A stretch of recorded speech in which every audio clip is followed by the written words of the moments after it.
Second, I'd like to call the City Council Subcommittee on Budget and Finance out of recess. We'll start with Pledge of Allegiance.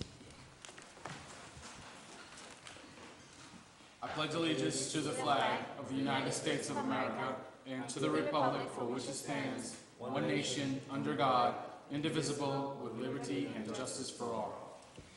Councilors, I did get a note from the clerk. We do have to vote on the April 9th minutes. So if I'd like to entertain a motion to vote on the April 9th minutes. Motion been made and seconded. All those in favor? Aye. Aye. The ayes have it. Councilors, we're just going to get right back into it.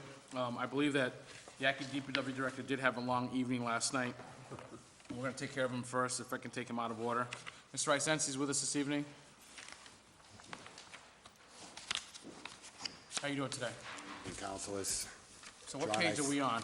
John Isensi, acting DPW director. 114? Start on 114.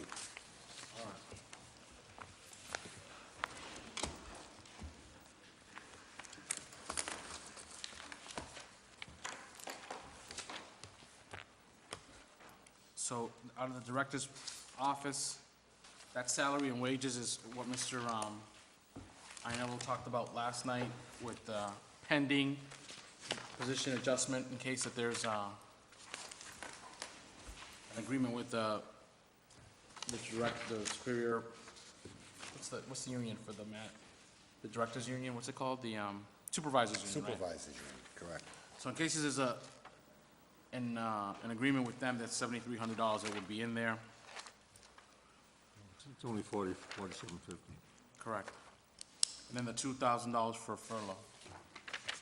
Anybody have any questions specifically about the director's office?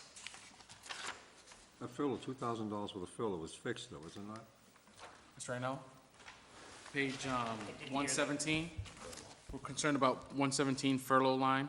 Yes, the furlough line is, That's the buyback of the furlough time that they took off, right? That's fixed. yes, there's two furloughs that many unions took, a 3-day and then 2.5 days, 10 days and 12 days, for a total of 22 days. They get on July 1, 3 days, and on September 1, 2.5 days. Okay, So there's 5.5 days. okay, and that the provision for salary, that's a maybe thing.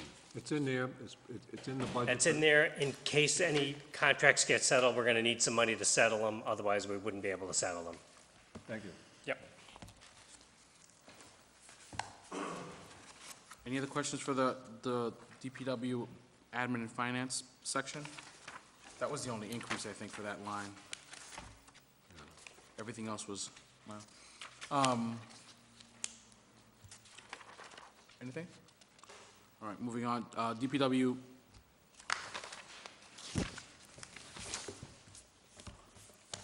Public Works Administration line, I think that's the one we just talked about, right? No, that's a different line. DPW Director's Office was the one, this is Public Works, Admin and Finance. I think this is the same situation, except for office supplies. I think they're just reducing the office supplies on that.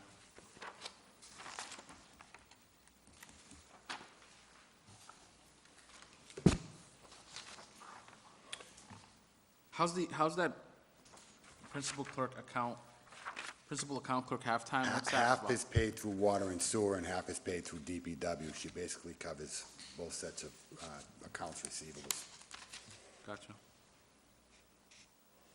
That was page 119. How about page 120?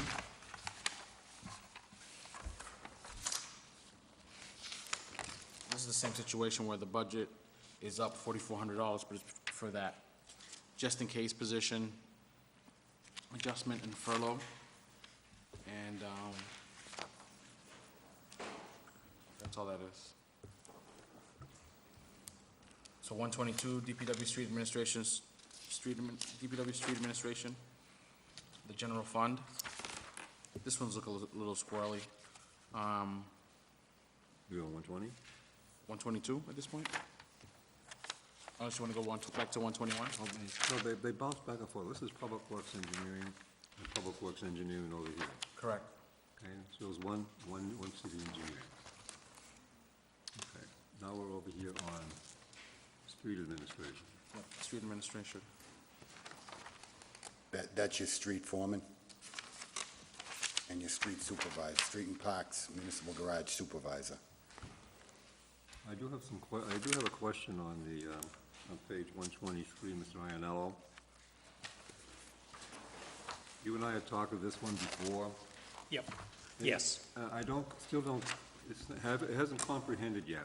Okay. But where the streets and park supervisor's budget of $85,000, Yes. and then you're taking out provisions for uncompensated ABSC absences, $85,000.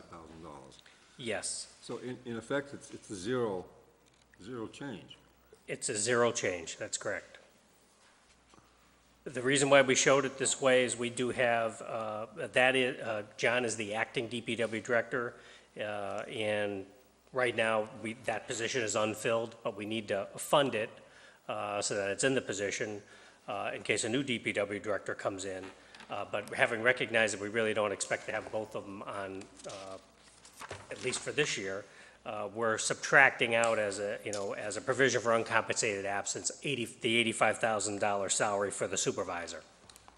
But the point is, for instance, let's just say you hire a supervisor. What's his salary going to be? If we hire a supervisor, then $85,000's got to be saved in one of the other divisions within DPW to pay for it. Within the complex of the DPW? Anywhere within the DPW division, yes. So, I don't think that would be an issue, but we certainly didn't want to add a position to the budget when it's not going to be filled. But if it were to be filled for whatever reason, then the director is going to have to manage his budget to kind of justify it. And again, with a large budget like his, there's people retire, people quit. There's always some off time there. Just to follow up to that, so what did we do this year? It looks like we spent it all. Last year, we had a provision for uncompensated absence of $30,000 in there. No, I'm talking about the position salary. Did we, The position's unfilled, so there's nobody in that position. so we expect to have at least $85,000 from the general fund personnel services line for this line being transferred or going to free cash at the end of the year? Not for FY 13, and FY 13 the year we're in. We had the position was filled, but we had a offset it with 30,000 of uncompensated absence, so there's a little bit of a bump that could go. So did we have somebody in the position, or did we not have somebody in the position? No, nobody in the So what do we do position. with the salary dollars then? So the salary, let me reiterate, there's 85,000 was a salary for FY 13. We offset that with a provision for uncompensated absence, a minus of 30,000. So we really only funded it for maximum of 50,000. And did we That use it? might go back into, if it were not to be spent, that would go back into free cash this year, returned appropriations. For next year, we're taking out the entire amount because this budget's a little tighter than last year. On that same line, there was this provision for uncompensated absence. FY 13 budget reached negative 30,000, right? Yes. So when you get over to the change, it shows a positive 30,000.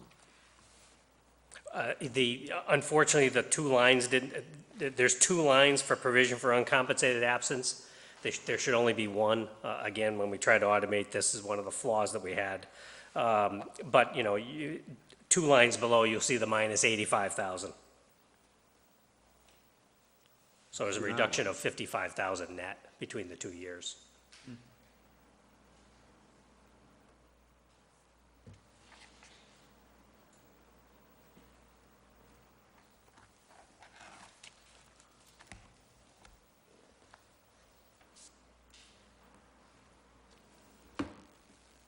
I still have a concern about that.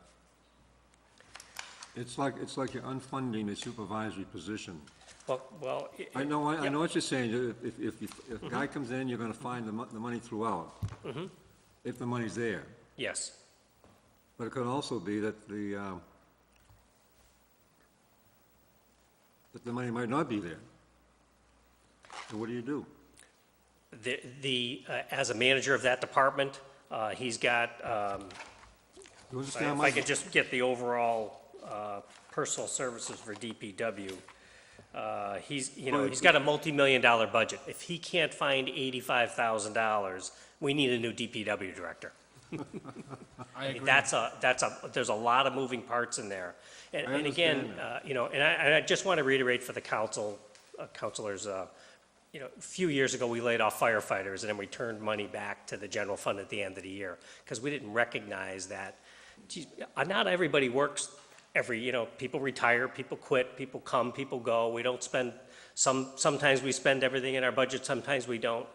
But a common budgetary practice is recognizing that we don't have 100% of the employees and 100% of the positions for 100% of the days of the year. So on a several $1,000,000 budget, to have a 100,000 or so in provision for uncompensated absences or a lost time factor, I hate to lay people off when I know I'm not going to fill all these positions. So throughout this budget, there are provisions for uncompensated absences in many of the departments to recognize the fact that they should be able to manage their budget without 100% of the positions being filled, because we know there's going to be retirements. Okay, let it go. Does anybody else have any questions about the items on page 123? 124, this is purchase of services and supplies.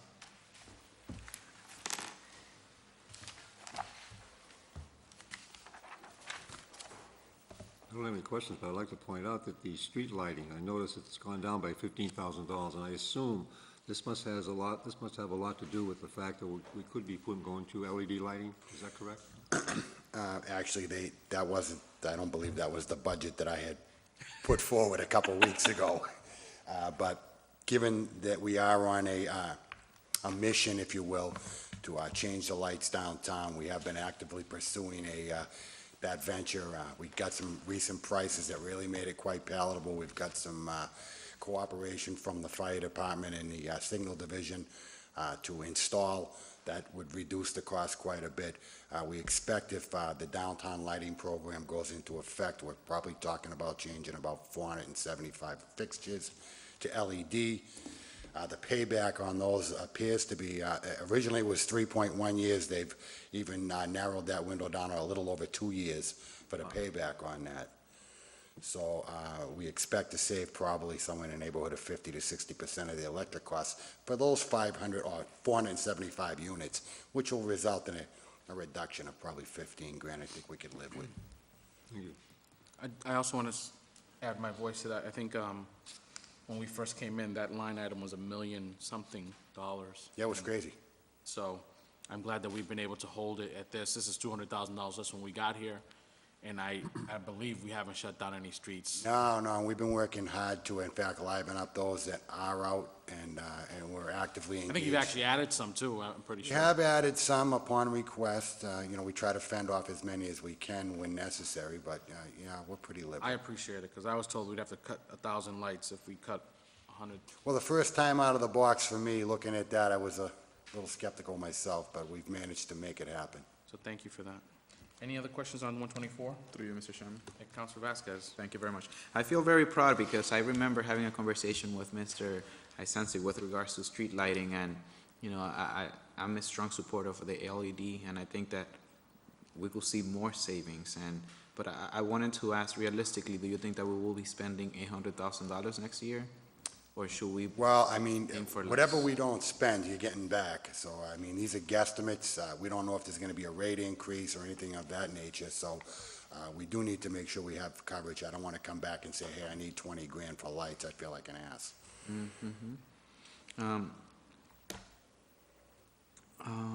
And I know that you started that program already. How many streetlights have we switched? 6? We've done a couple over here as kind of a sample up the street. We've had those folks in with the engineers from Amoresco to fit us into a program based upon those particular lights. We have some 30 watts out there. We have some 60 watts. I believe we settled on the 60 watts, which is still going to net us quite a bit of savings. I think the quality of the light is a lot better. I mean, you can almost see the dollar savings when you just look at the light. Those orange ones look like they're burning money. Thank you. Thank you for going forward with this. Now, in regards to, it's a small amount here, in water and sewer charges. Do we need funds in that account? Well, we actually do, we pay the water for this building, we pay the water for the DPW, we pay the water for a couple other facilities here that we're responsible for. Out of this particular one? Out of that budget, yes. Because we didn't spend anything this year. We just may not have gotten the bill yet for this year, or we've gotten it and waited till the end of the year. It's a minimal amount, I believe that one's like $400 or something, is that what it is? No, we have, last year we approved 1,000. Well, there's another one that's a 400 one, but yeah, we have to pay the water bills. Same thing with the parks, and I had talked with Mark earlier today about it, there was $3,500 in the Parks Department for water there, and he questioned why we would need it, but they cut it. But the problem is, we have irrigation in a lot of our ball fields, and we have to pay for that. Every drop of water has to be accounted for and paid for. And now, under supplies, new signs, we spent approximately 32,000, we approved 50,000. The recommendation again is to keep it at 50,000. Yes, actually, as we go through the new road procedures we've been doing these, of late, where we do quite a few more streets than we had done in the past, we're actually trying to replace all the actual street signage on those streets at the relevant corners, actually put the names back on them, new poles, new breakaways, that type of thing. So as we increase the road work, we're trying to increase the signage as well. Okay. That also includes striping of the streets, painting of the crosswalks, that type of thing as well. And how about with regards to materials? What materials we approved? That's hot top. Huh? That's hot top for potholes. For the potholes. Okay. All right. Thank you, Mr. Arsensi. Thank you, Mr. Sherman. Anybody else on page 124?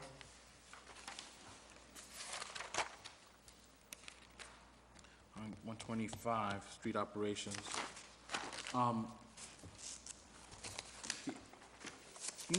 The labor sheet, can you explain to us what's going on here? To me, it looks like you're doing away with 2 laborer positions. Is that what's happening? And if so, what? I'm not sure how that works out for the department. Actually, we were looking to add 2 truck drivers within that department. I'm sorry, I think that's what you're seeing. you're adding two of them. We're looking to add 2 HMEO laborers.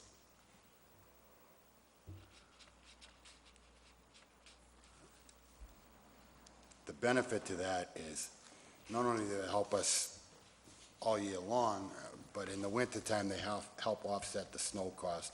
Less contractors we have to bring in. It's a lot cheaper to do it with our own personnel. I just want to correct the FTE totals. Last year was 6, and this year it's 8.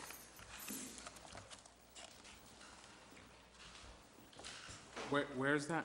On the very bottom, where it says total levels and salaries, the first number says 5, it should be 6. The second number says 9, it should be 8. I'm sorry. But where would, through you, Mr. Sherman? So at the very bottom of the page should be 6 and 8, but where's the adjustment up top? Yeah, that's what I was The wondering. adjustment up top is because the provision for salary and adjustment, it was 0 last year, and it has a 1. Well, that's not an FTE. They're both supposed to be 0. The line right above it is rate differential. There's no employee there. It's just unfortunately printed. So those are 0. And then down below, furlough has a 1 in the FY14 column.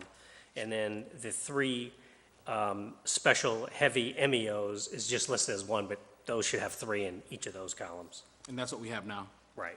And so we have 6 for this year, and he's trying to get 8 for next year, 2 We're additional. trying to add 2. Okay, I see. And of course, John saved up bundle with our trash and a few other things, so he asked for a little bit of it back, and reluctantly, we agreed. So I have a question about this. So isn't there a situation where outsourcing this might be a better situation? We don't have to own the fringe benefits? Outsourcing what? We outsource the trash pickup, or just outsourcing some, I don't know. The You know, labor? These are laborers, just, I don't think these are our particular laborers. They're to try and help, you know, when he needs to fill a pothole. I'll let John answer the question, what they're used for.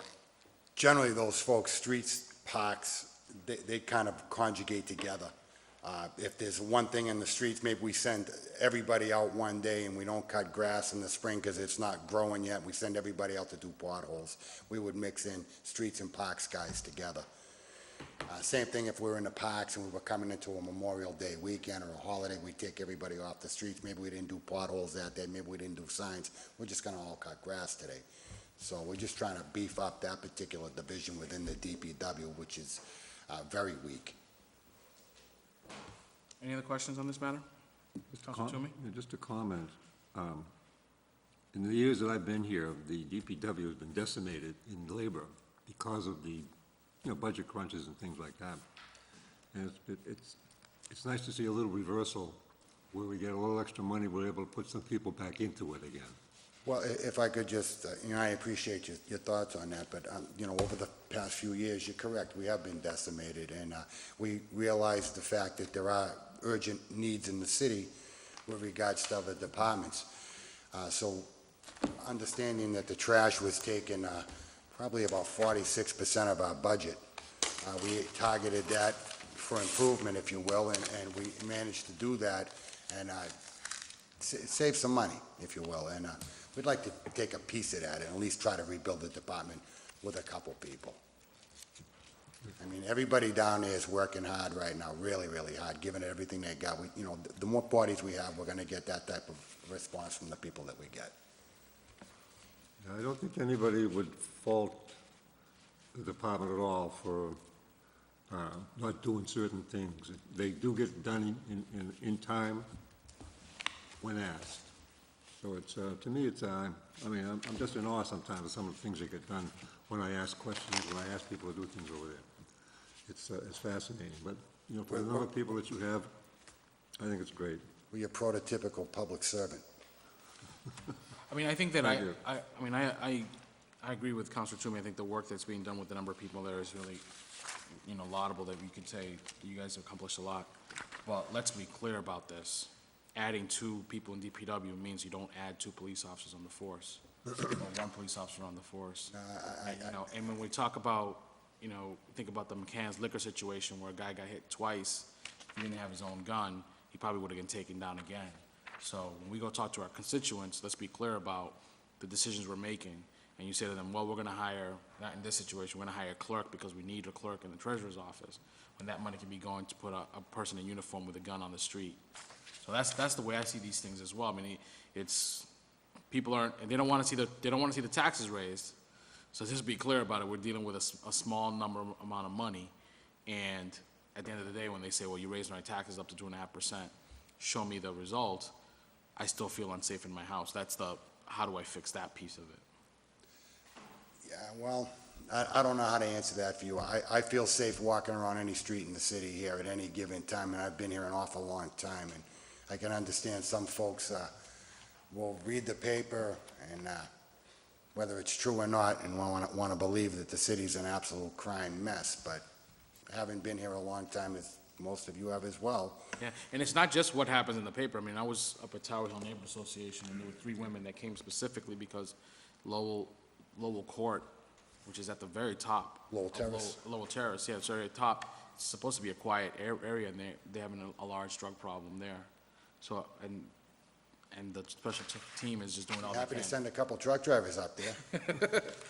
If you get them, yeah, you'd be able to send them with some jackhammers or something. Yeah. Anyhow, any other questions on 126? I mean, on 128? 125. It was 127. So now we're on 126. Anything on 126? 126, through you, Mr. Chairman. Councilor Vasquez. Thank you, Mr. Chairman. Mr. Arsensi, with regards to the professional services, could you please describe what that is? Yeah, that's the removal of, if you will, hazardous waste, paints, oils, that type of product that we may pick up over the course of the year. Those things have to be handled by a company like Clean Harbors or a group like that that has to put them in a certified facility and provide manifest on where it goes, where they picked it up. That basically covers that service for us. Okay. Is that, what residents are bringing to the yard that has been, Well, either they bring it to the yard or we'll pick it up on an illegal dump situation, or whatever it might be. TVs, those type of things have to get paid for to be disposed of. And yes, every other Saturday, 8 to 12, from April till the end of October, we have the hazardous waste drop-off. We accumulate an awful lot of the residents' hazardous waste.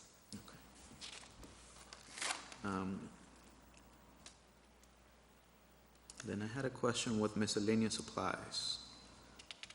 It seems like last year in 2013, we didn't have anything approved, but we spent $10,000. Was there, Basically, it's a lot of our outreach materials for recycling. That's what we're trying to, we buy decal stickers, if you will, we buy recycle bins. Basically, that covers those things. So 750 recycle bins cost $5,000, Wow. and they go out the door just like they are, they're free.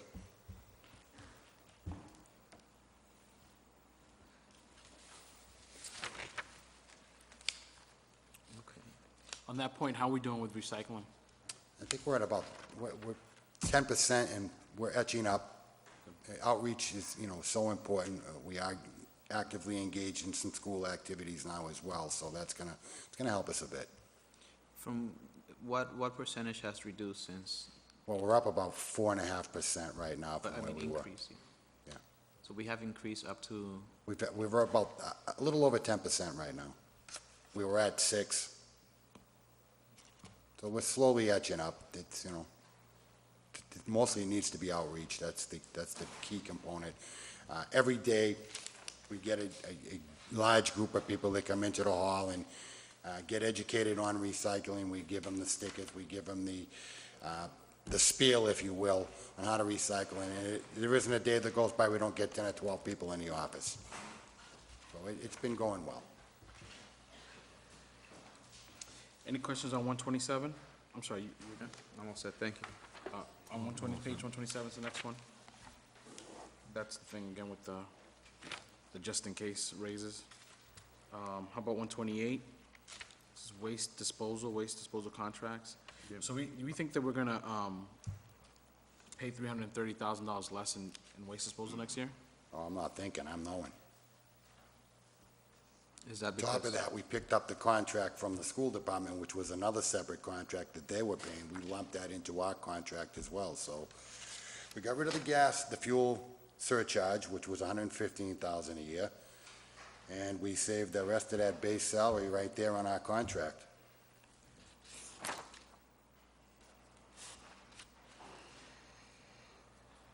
The $50,000 more on the waste disposal contract is a built-in increase by CPI.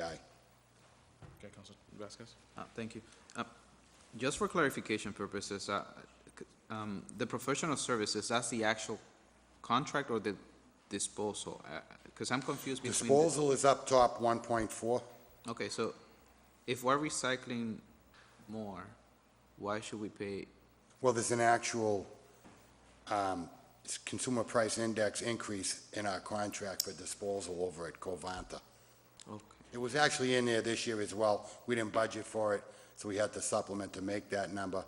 But next year, we wanted to put the money in so I don't have to search for it. and now, once we pass the recycling ordinance, how's it gonna, Should skyrocket if we can get it passed.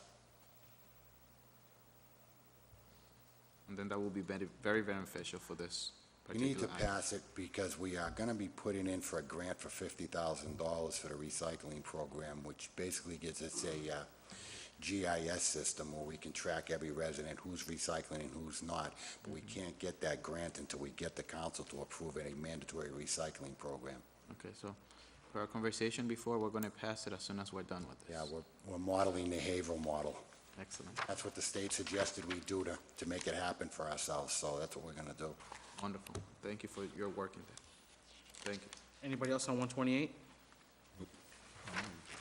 Keep up with the good work on that. Thanks. You're welcome.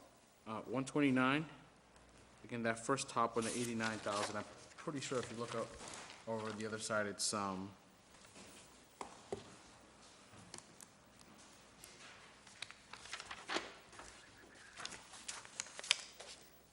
that? Uncompensated, that's only 10,000. yeah, no, I can't see it. 27,000. I can't see it. Yeah, it's 17,000 per provision for salary and position adjustment,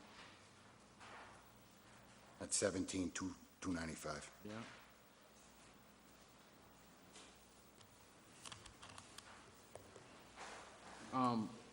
Mr. Ranello?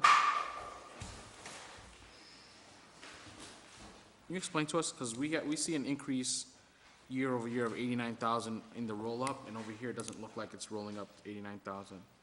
Is it, It's 89,000, if you're on page 640. 129, 89,000 plus $950 minus 500, and then the subtotal for personal services totals 90,090.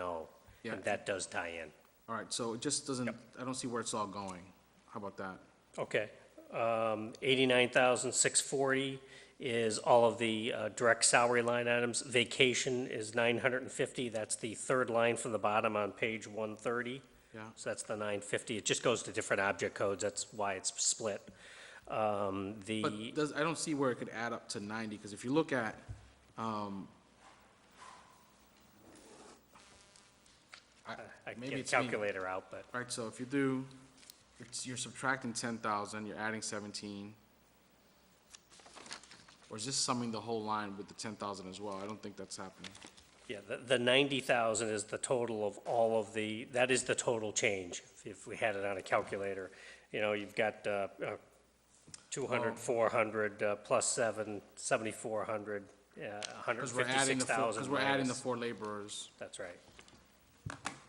And there's a minus $78,000 for eliminating two of them. The net is really an additional two.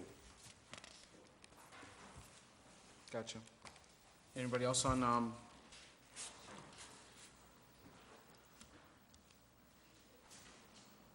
before, it just looks like there's a lot of, in the park side, it seems like there's just a lot of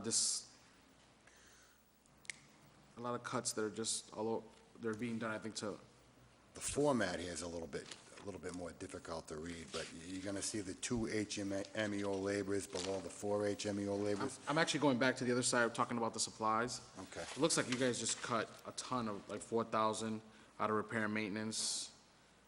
We didn't spend as much. 1,500 out of 5 of the groundkeeping supplies. Well, that's 1,000. that's clay, stone dust, field marking chalk, home plates, rubbers, that type of thing. Anybody else on either page 129 and 130?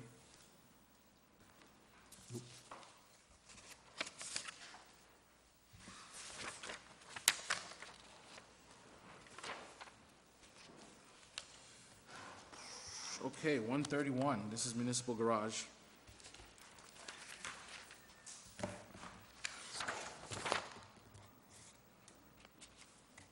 What's, It should be near and dear to your heart. yeah, vehicular supplies? Yeah, you see cuts everywhere there. You gotta be happy with that. Absolutely. Vehicular supplies, 20,000, 5,000, what was that to begin with? I gotta tell you, we brought in, last year we lost our mechanics, and we brought in a couple new guys that have just absolutely turned the place around. I mean, we blew an engine in our wood chipper. They took a piece of equipment that we were gonna auction off as junk, took the motor out of it and put it in the wood chipper in an afternoon. Instead of sending transmissions out from the police cruisers that get, we probably do 8 or 9 transmissions a year at a $2,000 a whack, they rebuild them right in the garage now. So we feel we can save a little bit over here.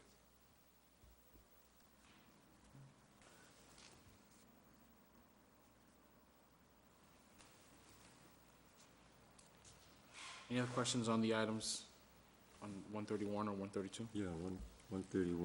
131, Looking at Councilman purchases of services, you come up with a reduction of 10,000 in gasoline and 20,000 in diesel fuel.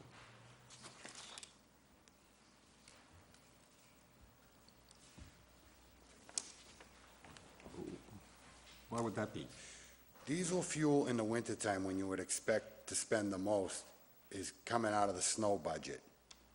So that really doesn't reflect in here, that reflects on the snow side, which is obviously budgeted for snow. As far as being able to reduce fuel costs, we're more accurate with our billing. We bill quarterly, which has really kind of kept things moving quite well.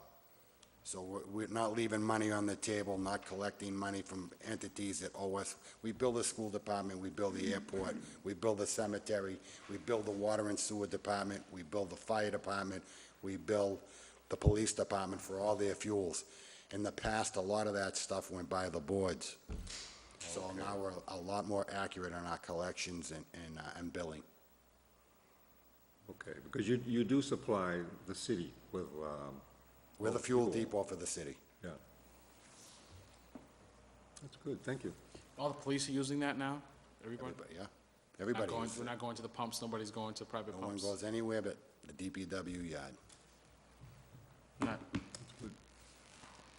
We don't have an issue with personal vehicles going up there? No. If we had that issue, I'd park there and wait for them. Anybody have questions on 132?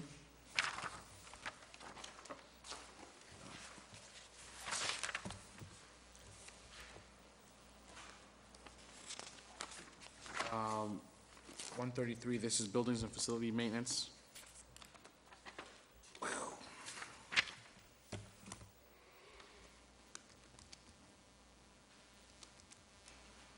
Well, there's one item here on page 133. Rental of equipment and space. It went from actually $208 to $384,000. That the payment for the school department building next door here is gonna be paid for through the DPW now. Say it again? The rental for the school office building is gonna be paid for through the DPW now. The school department, there's a Chapter 70 with the state aid that the school receives. It comes with a caveat. You can rent space, but you can only rent it for 3 years, and then the city's got to start picking up the tab. With additional 2 years, you can go 5 years if you get the commissioner's approval. Apparently, they've been paying this lease for 20-plus years, and it was brought to their attention this year that, no, the city's supposed to be paying that, so that's another $400,000 we have to come up with. You mean the school had been paying it? School had been paying it. There's another $800,000 that we have to come up with on the health insurance side, which is another thing that they've been paying for 20 years and now they can't pay for, so that was a quick $1.2 million we had to come up with additionally over the prior year. Thank you. I mean, doesn't this beg the question, why aren't we housing the school department in a building that we own?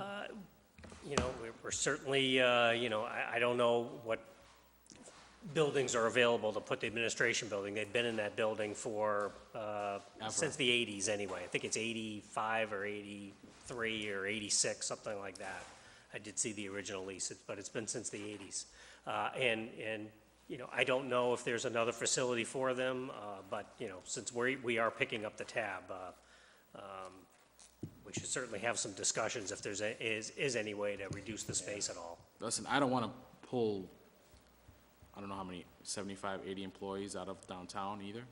But I bet you we can get a better rate than this nearby, or move them to a building that we own. The old school building. Yeah, I mean, the Lawrence High is close enough to a downtown situation. I mean, I don't want to make parents have to walk any further or get further, but Right.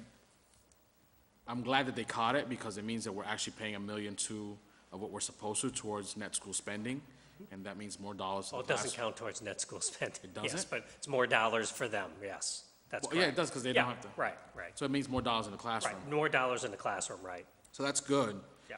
But now that we own it, we just make sure we're doing it the smartest. I'm sure they were doing it smart too. I'm not saying that's the case, but No, right. I mean, they felt it was a good use of their, obviously a good use of their resources. Unfortunately, now it's just gonna be our resources, but I think but the even question is- with the cost of a move, I think you can get to a return, break-even point. After 2.5 years, you could probably get break-even on moving it to a place that's gonna be less. Or we should consider, purchasing the building, I don't know if that generally is an option, so, Yeah. there's a number of things that have to be reviewed, but, that's a new, quandary for the city to resolve.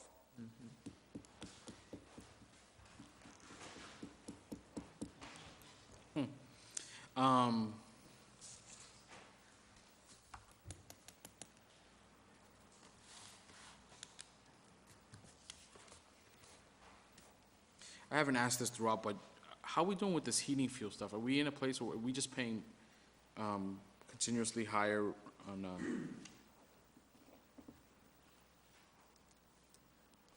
oil and heat? I'm sorry? It looks like you reduced it last year.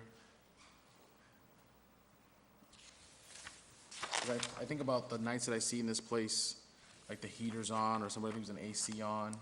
Well, this particular building, senior center and the library are all under an Amoresco energy efficiency program now.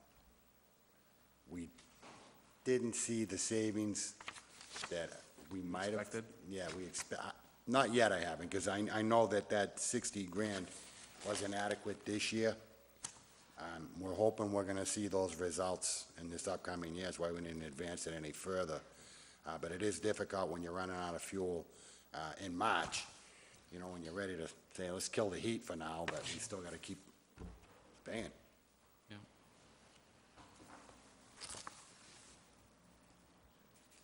Councilors, any questions on 134? 133. Councilor Toomey? Oh, still 133? Yeah. I'm looking at the workman's compensation. How many people do you have that are out on workman's comp now? We have in this particular division, I believe there's 3 people out there. In the building, the Building facilities? facilities. I think we have the mason is out, we had an electrician that's been out for quite some time, and then we have.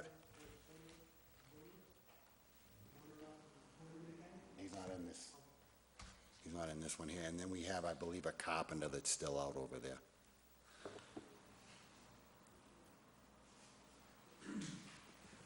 Just for my own edification, when the person is out on workman's comp,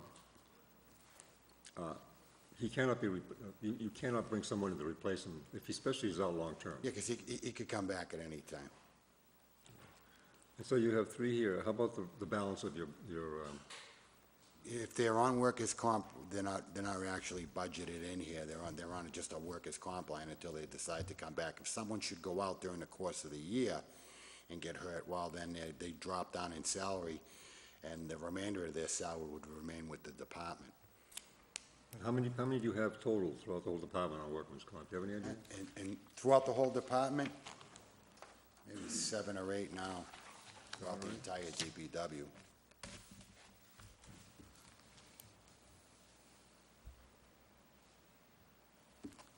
Thank you. Welcome.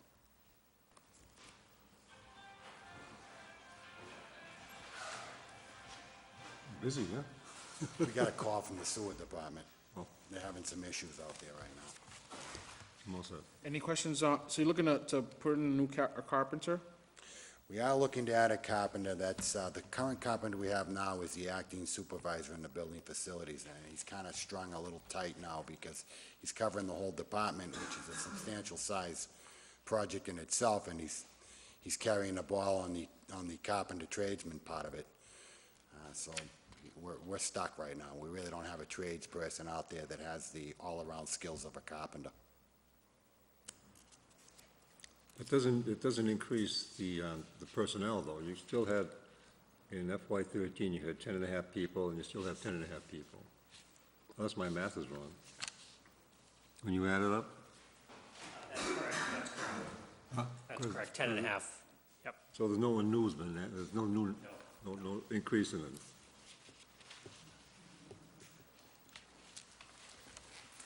Any other questions on 134?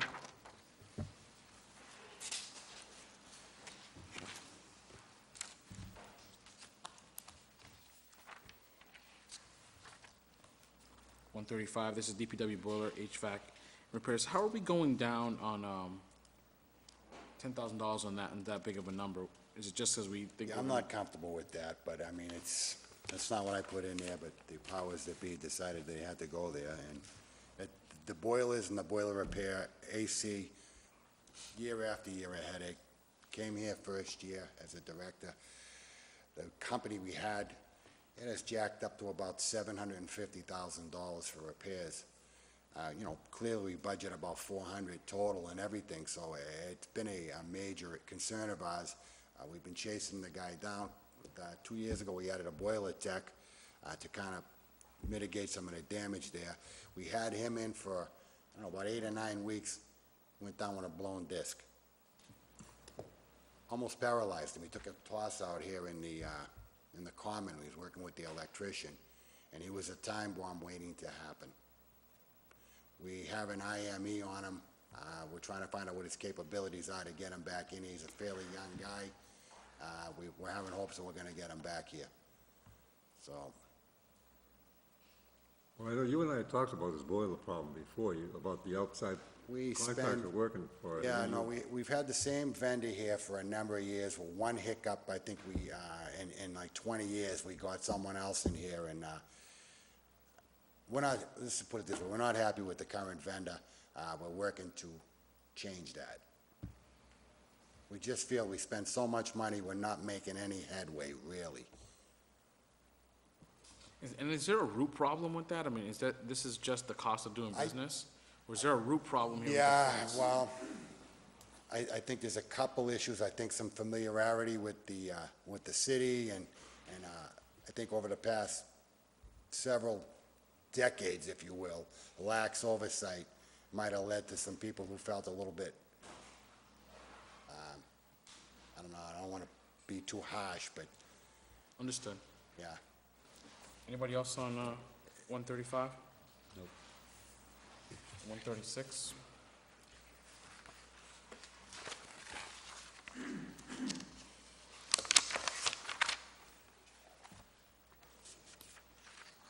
We really spend that much money on? We really spend that much money on the elevators? Actually, the elevator in the hall, in fact, I called Patrick there, it's gonna be down for a week. Maybe I should let everybody know now. We're having the elevator in the hall here rebuilt. You know, when you hit the button on, you're on the cellar floor, and it kind of bangs you up the first floor, that's all being changed. We end up, the year before last, the state came in, we had budgeted $50,000. They came in, did a thorough top-to-bottom inspection. $235,000 later, we finally cleared the hurdle. But just the general inspection, monthly inspection and maintenance on elevators is $50,000. We have 35 elevators. Just to inspect those on a monthly basis, $50,000. No repairs.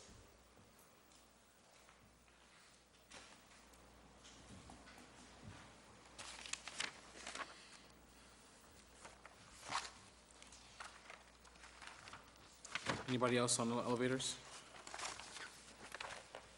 Just gonna go to snow and ice. We're going up $150,000? No. Would be nice. I'm not gonna get used to this format. This is the one you asked for last year, I recall. You wanted some look back. I don't know. There's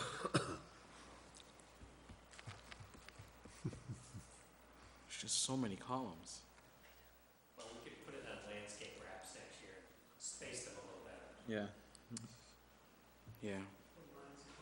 We shouldn't complain, we got what we asked for. We got what we asked for.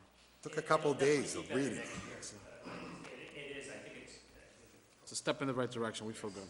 I don't complain. Cool. Anybody on snow and ice? We're gonna be okay with this year's snow and ice?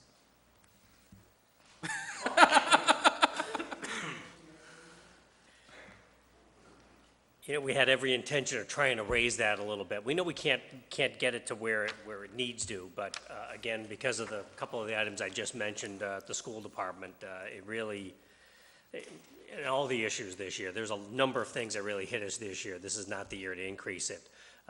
So we're hoping that as we get through FY14, we might find some areas, as we are this year, we hope to find some operating turnbacks to wipe out some of the snow and ice deficit. I don't want to be misunderstood. I don't have a problem with it being at 150. I'm just concerned about what we spent last year. We're going to be okay with that. Because I know if you raise it, you got to keep paying that every year regardless of whether or not you used it. You got to allocate money for it. So making this 250 means every year you got to Every year you have to come up with 250. Yeah, and even though you may not need it, the 250 that year. I think we're pretty comfortable, even without any snow, we would spend 150,000 because there are some, you know, you got to sand for Basic. freezing rain, and even if you didn't get any snow, you know, 150,000 we're always use. Probably 250,000 we would always use. I don't think they've ever had an instance where they spent, you know, less than probably 300,000-400,000. 363 was the low year, that was FY12, and we still spent 363,000. But we feel safe that we're going to have enough money. Well, the 150, you know, as long as we appropriate the same as the prior year, if there are some snowstorms, we can deficit spend and raise it on the following year's tax recap. We just don't like to do that. So are we going to be okay for the money that we spent this year? This year, we have a transfer of free cash of 700,000 to bail out some of the snow and ice for this, you know, this is a bad year. And then we're going to be a little bit short. We'll either find it within the appropriation turnbacks, or we'll have to raise it in next year or in the fall when we get some new free cash. 141, DPW Parking Division. This is traffic control.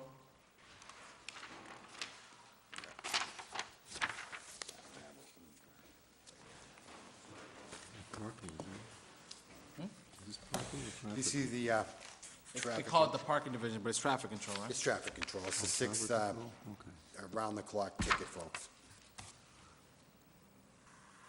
Are they still, I shouldn't say, are they communicating with the police department right now with the same radio? They do communicate with the police department when they have an event where they need a street blocked off or they need additional help for crowd control. Yes, they interact with the police department. They don't carry around a police radio. No.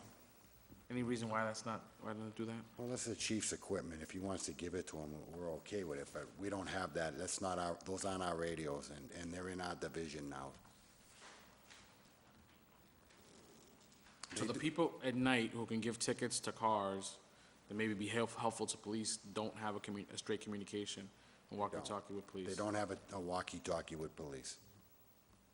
And that's a bad idea? Well, it's not our equipment to give out. I mean, if the police wanted to let them have that, then fine. Yeah, that's not what I'm asking. I'm asking whether or not it's a good idea for them to have it. Well, I would say probably if they should have it, but I don't know if the police department wants, if you will, civilians broadcasting over the air. That's the only concern I may have. But they had them before, didn't they? They did, but they were through the police department. They were stationed at the police department. But I will add, they have been extremely productive under the DPW. They were transferred from the police department to the parking division. It was taken. You want to come to the mic? Frank Bray, Personnel Director, Lawrence, Mass. When they were transferred from the police department under the supervision into the parking division, as the way the ordinance and the charter states they should be, the police department pulled their radio saying, this is our equipment. And that's what I think he's trying to say in good terms. It's not his decision, but the police chief's, his equipment. So, Mr. Sensei, so they, to me, this sounds like the same thing before, like, the police weren't using the gas station because they didn't have a key, and they couldn't get a key. And that seems to me like it's a good idea for them to get a key so they can use the gas station. To me, it seems like a good idea for them to have a walkie-talkie so they can be in communication with the police. And it seems like it's just like an administrative roadblock between departments. To me, that the only people that are paying. I wouldn't Price of throw- that. I'm not throwing up a roadblock at all. If they want to let us have the radios, I'd be glad to have those folks have them. Through you, Mr. Chairman. Counselor Vasquez. Thank you. Mr. Sensi, professional services, could you describe what that is? Page, 141. It seems like we spent 24,000. those are the fees that we pay to have our tickets. The tickets that we write have to be processed through Complus. And there's a fee of I think it's $1.49 per ticket that they write. And that's the fee that we have to pay to have those tickets processed. So for every ticket that we write, we pay $149. $1.49. $1.40, sorry, $1.40 per ticket. per ticket.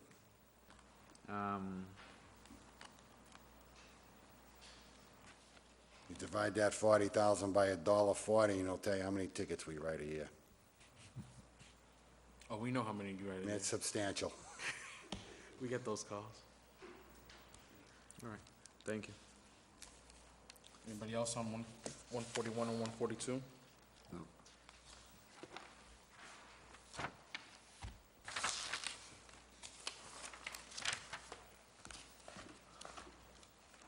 I think that's it with DPW, the main project. But you're gonna stick around for sewer and water, or you gonna? Yes, oh yeah, So why don't we go ahead and do sewer and water, get it out of the way as well? thank you. It's on 216. 216? 216? Yeah, what, my paper showed. You are correct, sir. Am I correct? You are correct, sir. 216 sewer and water. I got paper.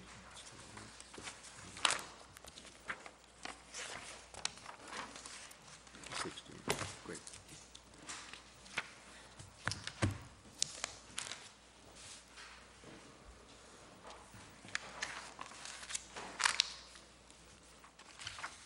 Anybody have questions on 217, the roll-ups of other departments, and 218 on sewer and water sewer division?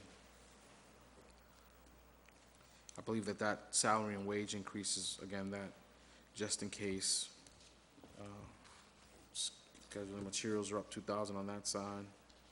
It looks, You $13,000 increase there? That's the one you're talking about? yeah, the 13,000 is that, just in case they settle the contracts. Through you, Mr. Chairman. Councilor Vasquez? Materials, last year we approved $30,000, we only spent roughly 8,000, and we're looking to increase it to 32,000. Yes. Why?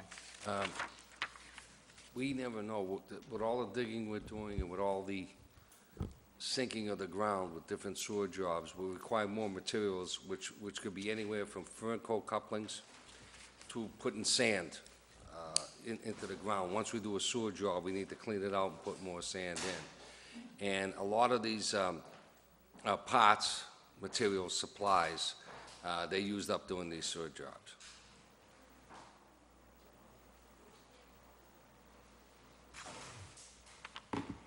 And we're expecting, to answer your question directly, we're expecting a little bit more work this year than we had last year and the year before because of, we're having different circumstances. Lowell Street is one. We have other problems around the Osgood Street, little sinkholes here and there. So we're expecting a little bit increase in the parts and supplies. And the same thing goes for vehicular supplies. We've only spent roughly close to $4,000, and we're asking again for the same amount, 10,000. Right. Well, to be on the safe side, we never know what's going to break and what isn't. Transmission on a backhoe for the sewer department, different various things that break. We want to at least know that we have the money in case the trucks do break down, even though they're fairly new. You never know. Okay. All right, thank you, Mr. Chairman.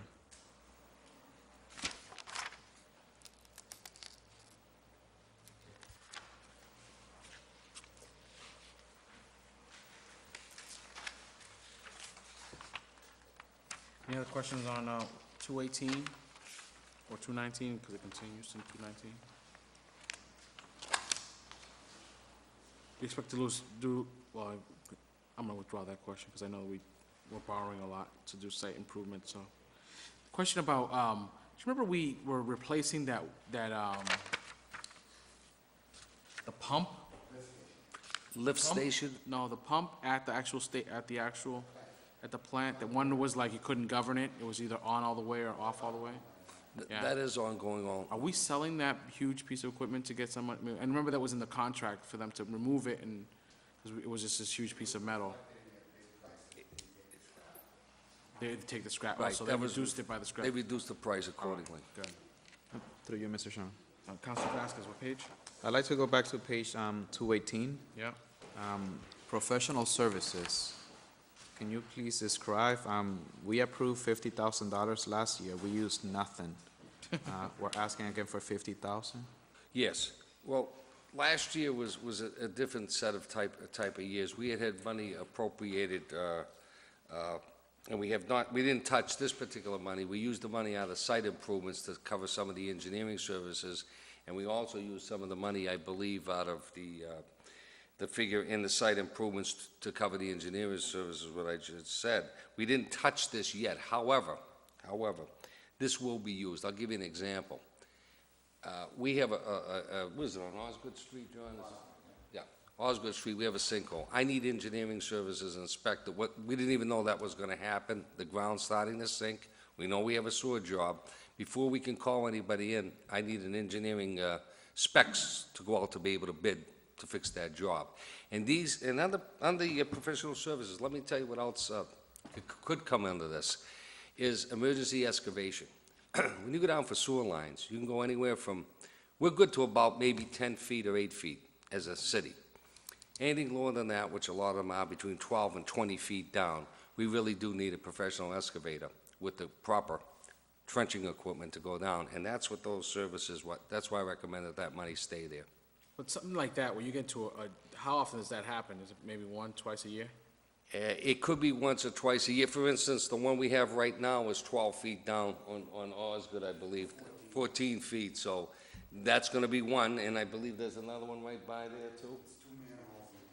But see, I think to the point of that, we don't want to budget recurrent, we don't want to budget and not use recurrent revenue, use one-time revenues. But this situation is like that.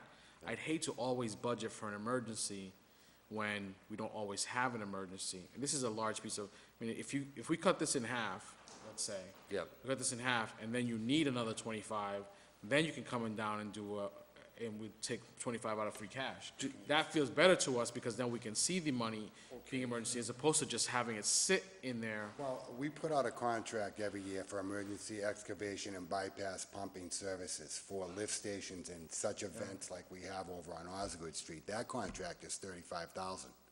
Just that one. Just that. Now, if we need design services on top of But you that, guys you didn't use that this year. well, we actually just put the bid out again, and we haven't spent that money yet, but we do have it out there, and it's gonna be used on this Osgood Street job.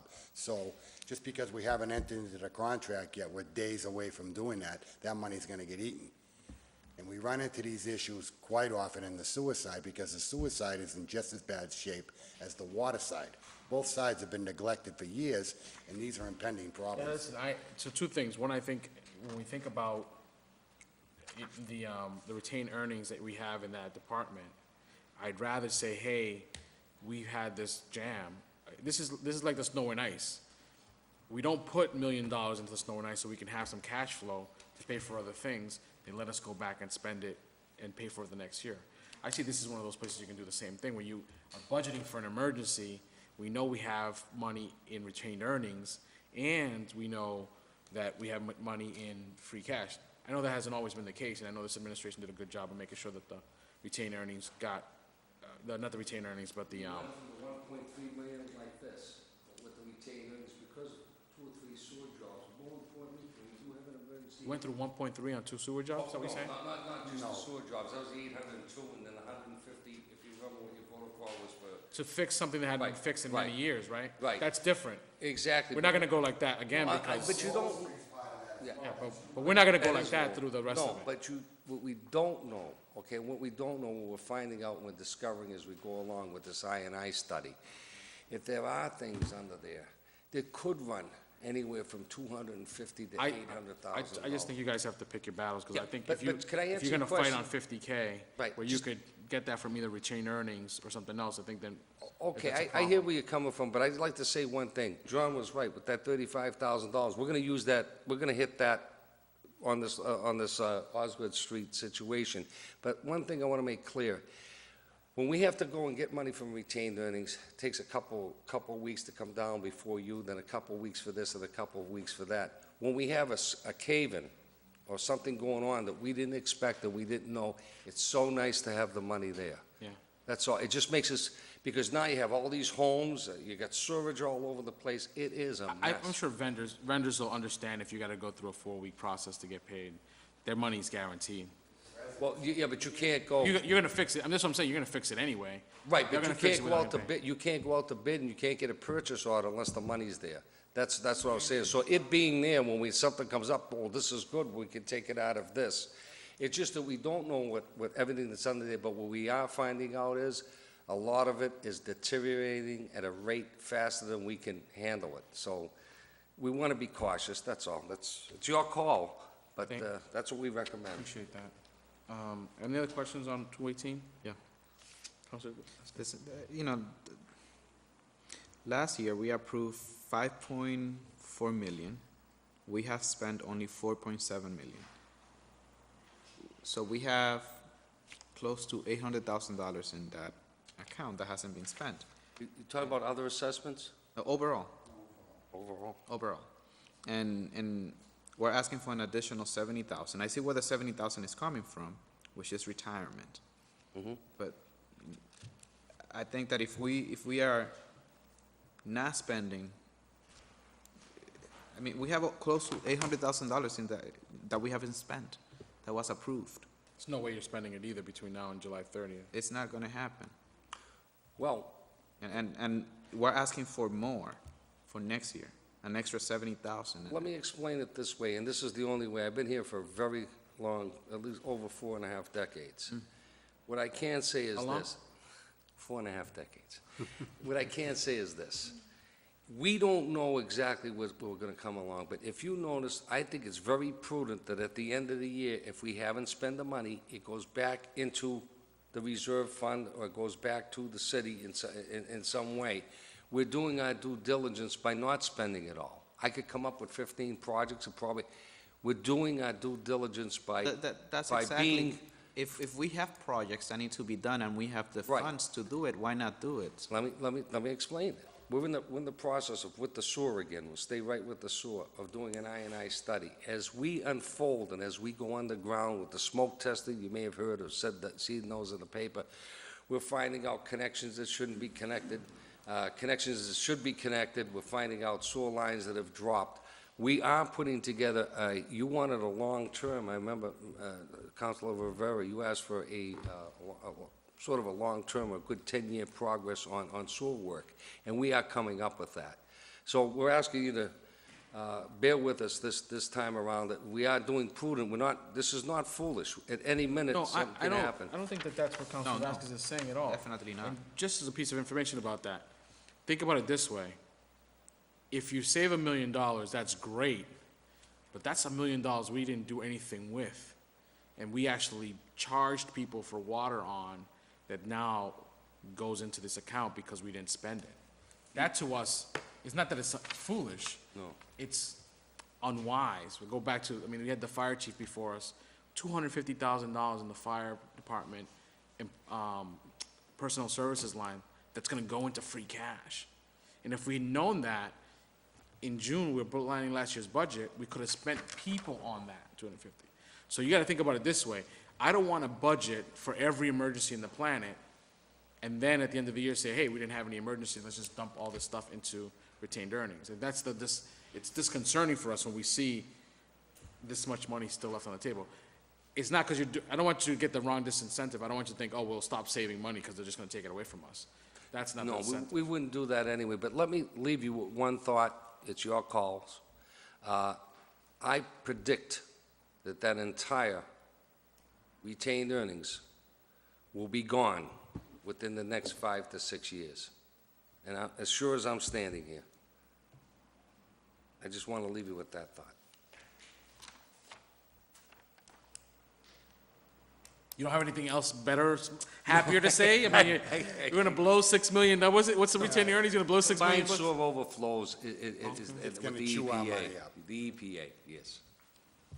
That's all. And a couple of years ago, there was a valve that broke in the front of the water department at 400 Water Street that blew. It was $1 million, one valve. So if we were to spend to the limit of the budget, and tomorrow that valve blew, We wouldn't have any money. We'd have to raise the we'd be rates. down here saying, please, we need to start the process to get $1 million. And it would be 3 weeks later and the valve would still be gone. And you cannot enter into a contract without the money in place to back it. You can't give an IOU to a contractor.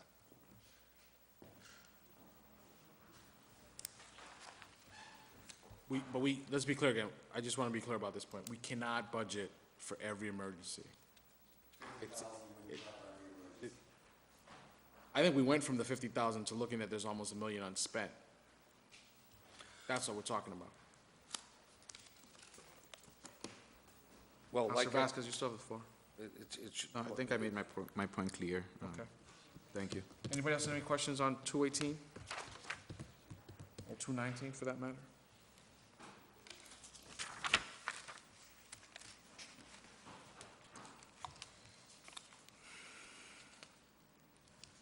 Now, because of the new format on 220, do we see any new bodies in this? I couldn't make it out. There's 22 last year and there's 22 this year.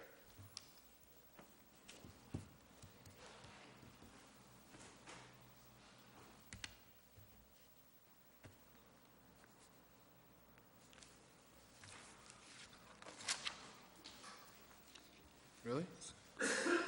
5, 10, 15. the furlough was counting as an extra one there.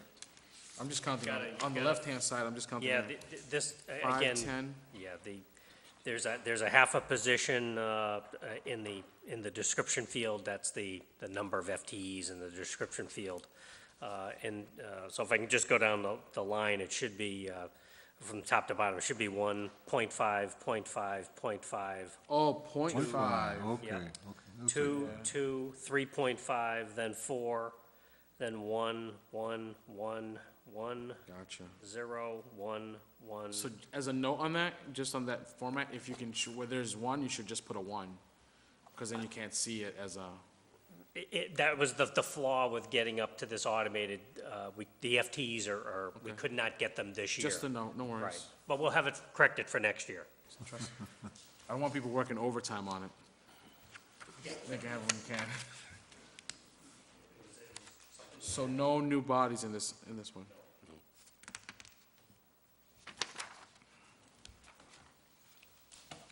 Hmm.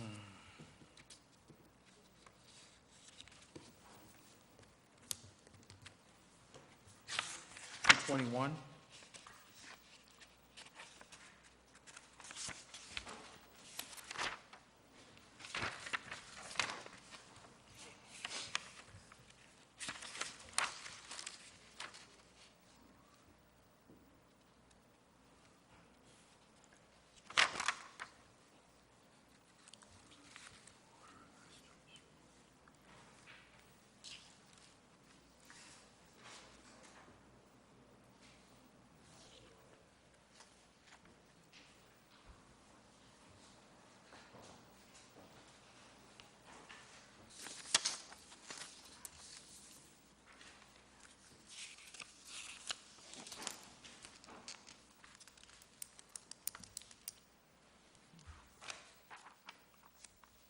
Just on the debt service, it looks like we're paying less in that debt service line item, but aren't we taking out new loans?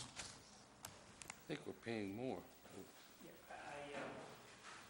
I think we went over this last night, Council, but I did about correct I have a new handout for you with the interest rates. Okay, I'll cool. hand that out to you. Let me just get the water. We did put 500,000 for the 15.8 million that we plan to make at least one payment in FY14. Okay. Anybody else, 221? Health insurance. Counselor. Health insurance is a drop, 64,000. Is that going from GIC? Is that because of the GIC thing? You know, the health services, It's on page 221 under other charges and expenses. that would be, Yeah, that's the GIC. That's the GIC? Yep.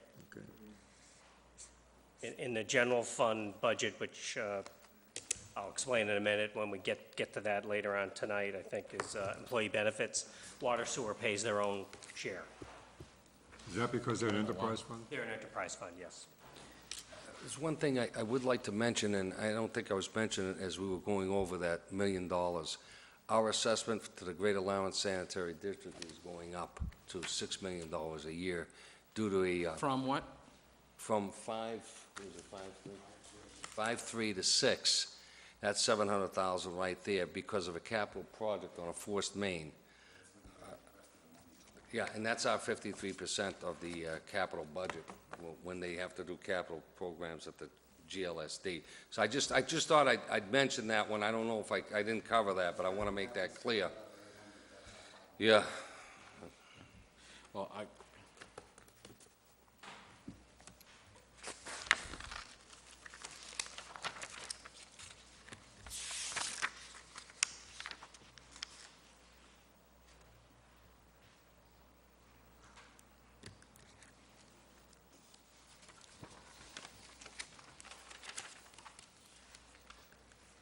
just on 223 or 224. Any new bodies in the sewer and water admin?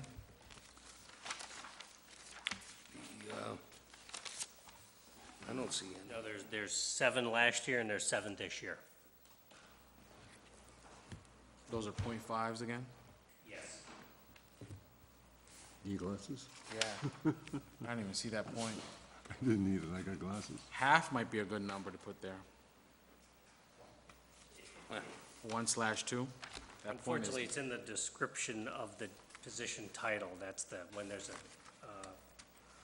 it's hard to read, but it does say .5 water and sewer commissioner. It's half of Bob's time gets, Nope. 1/2 to the water, 1/2 to sewer. understood. Any questions on 224?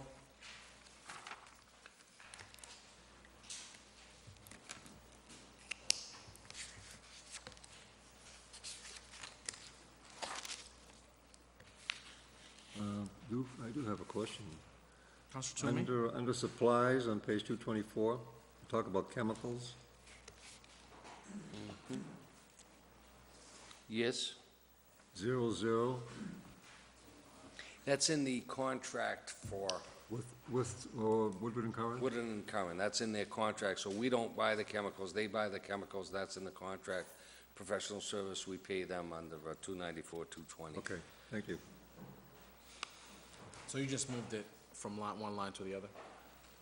Yes.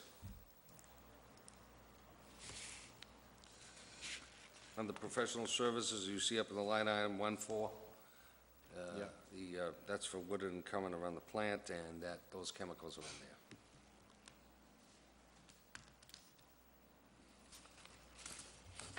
Now, we're gonna see some of these electricity lines start going down, right? I mean, there's $800,000 there because we're doing all this upgrading and all these changing and stuff. We're gonna see that number start going downwards, right?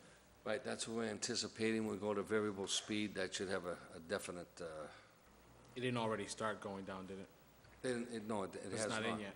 No, it's not in yet. They're just getting ready to ramp up to start getting the boxes ready for electronic switchovers and pulling the old pumps out and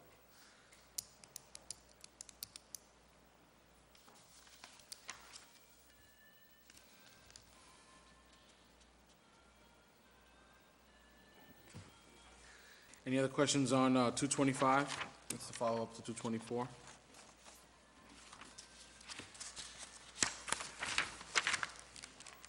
And 226, is there any new bodies on page 226? That's sewer and water operations. I have 16 last year and 17 this year. if I can find where it is, it's a, not there, it's, there's two Cross connection. cross connections, but they decreased one, actually, I'm sorry, it's one water and sewer cross connector position. Right, Let he Bob was, explain what it is. yeah, he was paid, So before you go into the description of it, so you're taking one person, you're subtracting one person, and you're adding another person? no, with the same, it's basically the same person. He wasn't put in on the cross connections last year, that was Jose Medina. So he was under some other title, and we lost him. So we got it, this time we got it right. So we have 2 cross-connection inspection and 1 head inspector. So there are 3 people in that whole division. Gotcha. But it looks like you're adding one person, or no?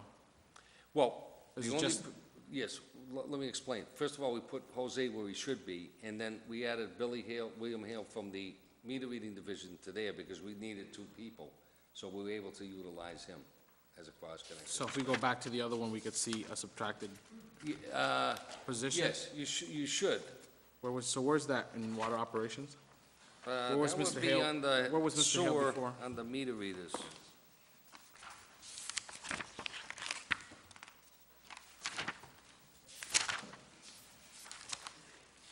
It doesn't look like you're subtracting meter readers at all. Well, he's put under there, so, So you are adding a position in I this. have 4 meter readers and 1 head, yeah, we had 5 meter readers and 1 head last year, I believe. There is one extra position in this year over last year. There was 16 in this division last year, and this year there's 17. And it's 1 extra cross connector. Okay. Yeah. The Say it temp again. meter reader needs Come to to the be- mic, please. John, why don't you?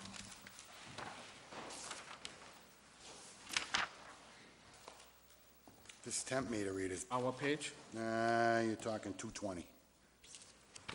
About halfway down the page, you see a temp meter reader? Yeah. That's not a, we don't have a temp meter reader anymore. Okay. So we'll be scratching that.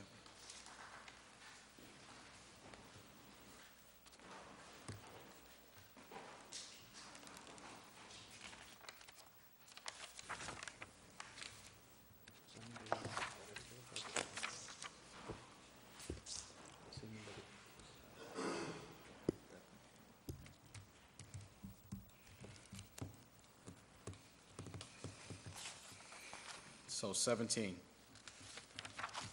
That's the number, Mr. Arnello? Yes, on page, 226? on page 226, FY 13's budgeted positions were 16, and FY 14's recommendation is 17 positions. Mr. Arnello, this might be useful. Again, I'm just trying to help in the process of when councilors go through this packet, making the conversation at the council level, even on this level, a little bit easier. You may want to run a report on staff that shows number of staff by department, even by line group. It'll definitely be worth your time and energy. That way, when we're talking about a group, we can maybe look at a reference sheet that says, okay, now when we're talking about personnel, there were 5 last year, there are 5 this year. And you can just line item them out, because it's just a little hard to tell. Again, I can,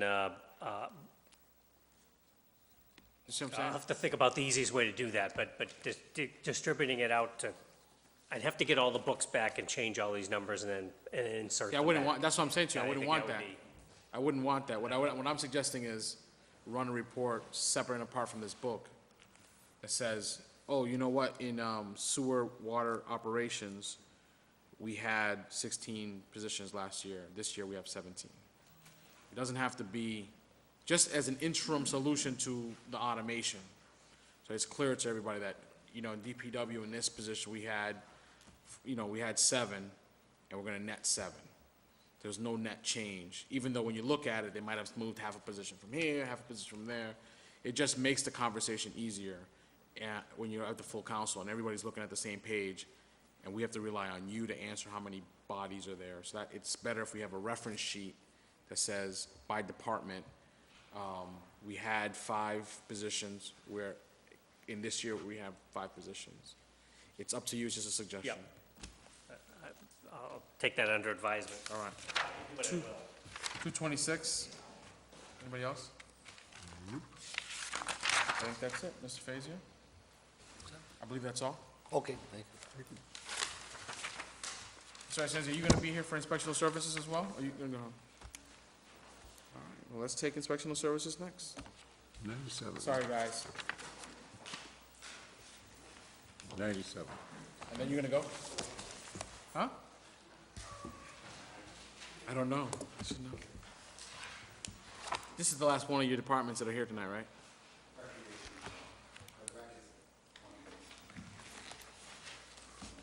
Inspectional services and health, right? Because you do both? Yes, inspectional services, health department, and we're going to do Actually, you know what, Mr. licensing Blanchett? I also. don't want to be disrespectful. You know what? I'd like to take the mayor's office next. Sure. I should probably just do that, so we can get him on. I'm used to him getting preference, Counselor.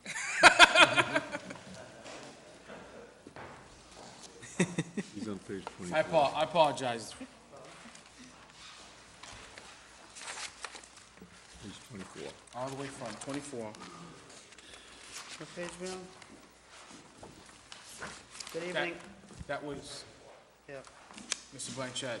Good evening, Mr. Chairman, members of the committee, Patrick Blanchett, Chief Economic Development Director for the City of Lawrence. As you know, Mayor Antigua is unavailable today, asked me to come present his office budget. Pretty straightforward, here for any questions. You do see a slight increase, and I believe that's due to the, if there was an increase in provisional for salary and position adjustments, if that did take place. I think that's the most significant one, and then the extra day that all employees were budgeted for. The only other item is the mayor, as you know, does not take a city vehicle. He does get a gas stipend that's paid out, I believe, quarterly, and he has not increased that in his 4th year, as he's in his 4th year now. He has not increased that, and based on what he's been paying out, he is requesting a slight increase of $400, so go from $4,800 to $5,200. What memberships are going to be dealt with this year? That looks like we're going up. So actually, we're at, it was funded out of supplies. There was dues and memberships. However, I think I see under this new format, we moved it under dues and memberships. We are a member of the Merrimack Valley Chamber of Commerce. And I believe the council pays for the Mass Municipal on their own. So I believe it's just the Chamber of Commerce that comes out of that. Councilors, any questions on this line item?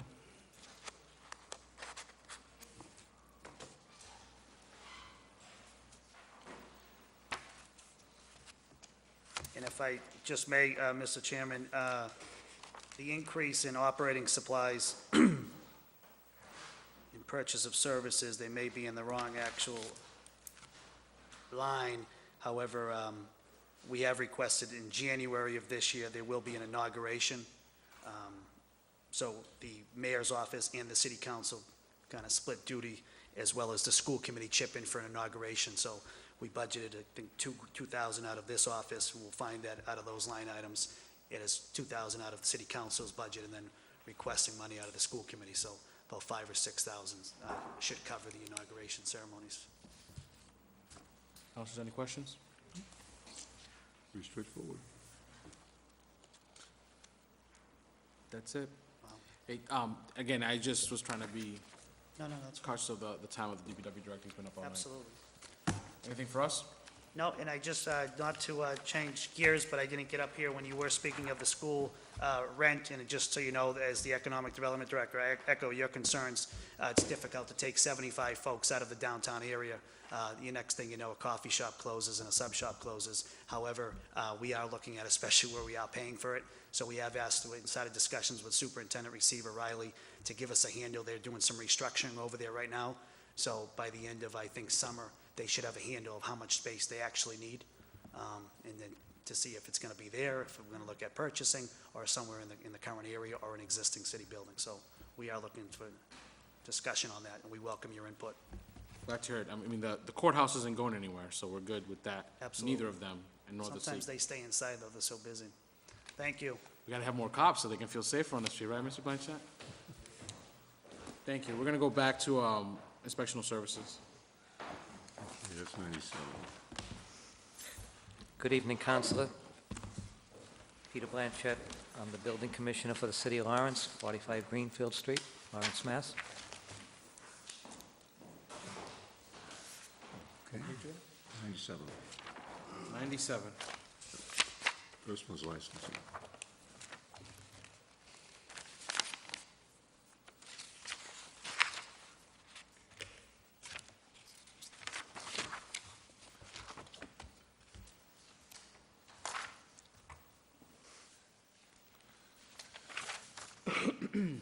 Inspectional services, so 97 is the general fund, is all rolled up, licensing board, inspectional services admin. And then the first page of that is the licensing board. What's the, Council Toomey? Did you have something? Just the, I don't know if they, have they changed the stipends, what the commissioners get? At one time, the chairman got 5,000, and each one of the commissioners got 2,400. That's correct. That's still the same, Counselor. That's still the same? Yes. And the licensing clerk now, she's here part-time, is that correct? That's correct. And listed under temporary, that's actually for keeping the minutes, that's actually a stipend for 2 meetings a month, $100 a meeting. So Well, that's that's for the 24 a year. recording secretary? Mhm.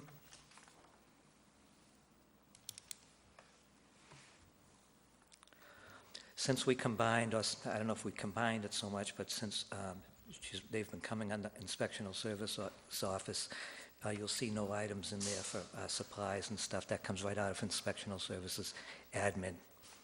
Okay.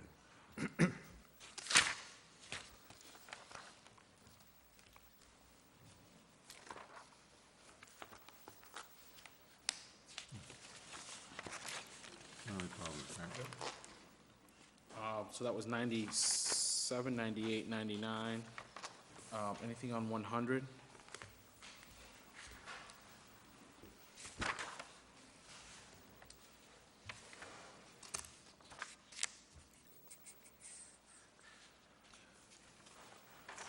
That's pretty straightforward. Same thing with 101. I think all that stuff is just in case money for the contracts before they get finalized. That's correct. The only still think it's little gonna bit of be- an addition we made was under professional services. We've been doing an aggressive program for receiverships, and sometimes we need to do service and printing for that, so.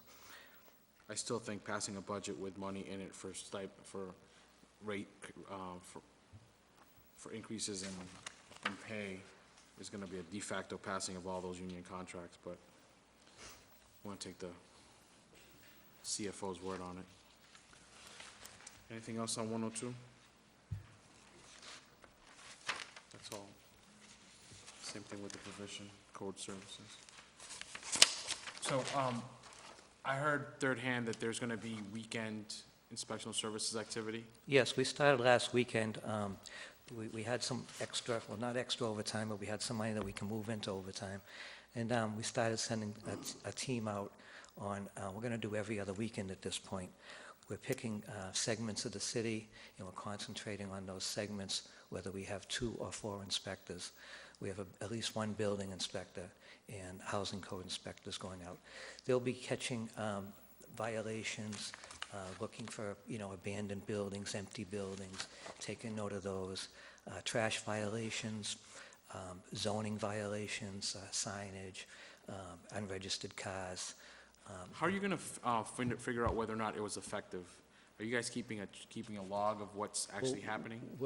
Yes, we're gonna keep a log of just the Saturday activity so that we can prove. So if I have to come back here for some more money for a successful program, I'd like to be able to document it for you.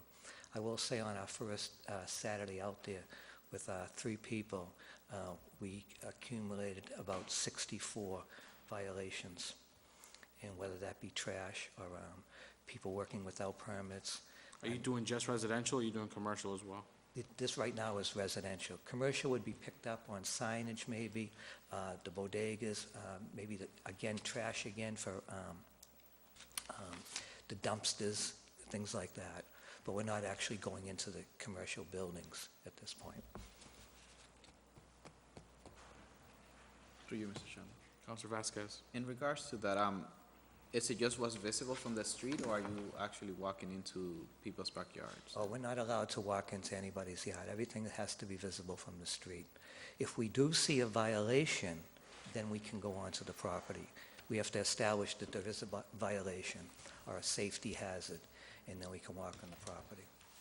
Just to follow up on that, is there, that goes the same for like a stairwell? You can't go into an open door, you gotta be asked into the building? So so if I'm in a 3-decker, if I'm an inspector and I see from the street that there's a door open, a door closed, can I go up and knock on the door and try and just ask? If it's a 3, yeah, something like a common area, that would be a common area. You would be allowed to step inside there and to go to the apartment that you're looking to visit. For the most part, they're not going into buildings. Not unless you're invited or there's an appointment ahead. That's what we need. Right. I like the idea.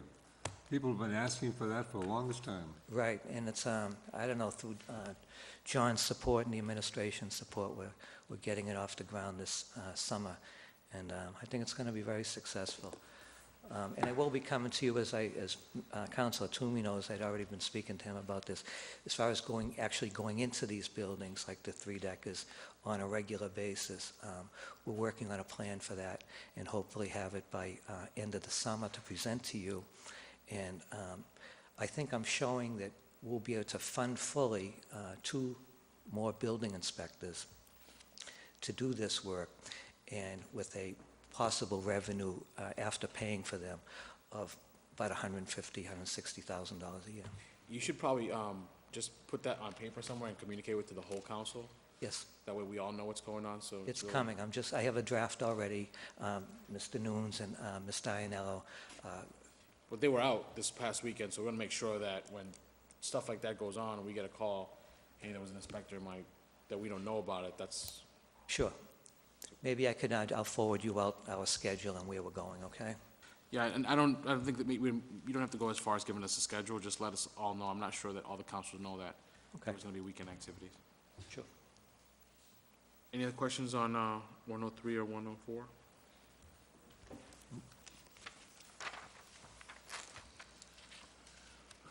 Any new bodies in your department? Not at this time, no. I hope to be coming back soon and asking for a couple.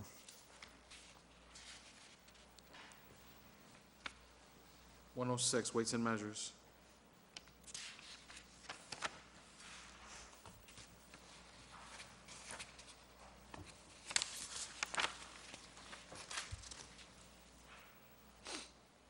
This is another interesting thing that we started this year. We hired a new weights and measures person. However, we also used a weights and measures person as a part-time housing inspector to assist with the housing inspector. And we haven't missed a beat on the weights and measures thus far. So, and we're getting the extra help on the housing side, and that's worked out very well for us.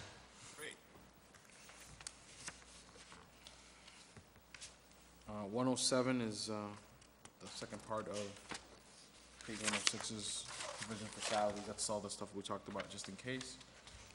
Then, so 108, this is public health services.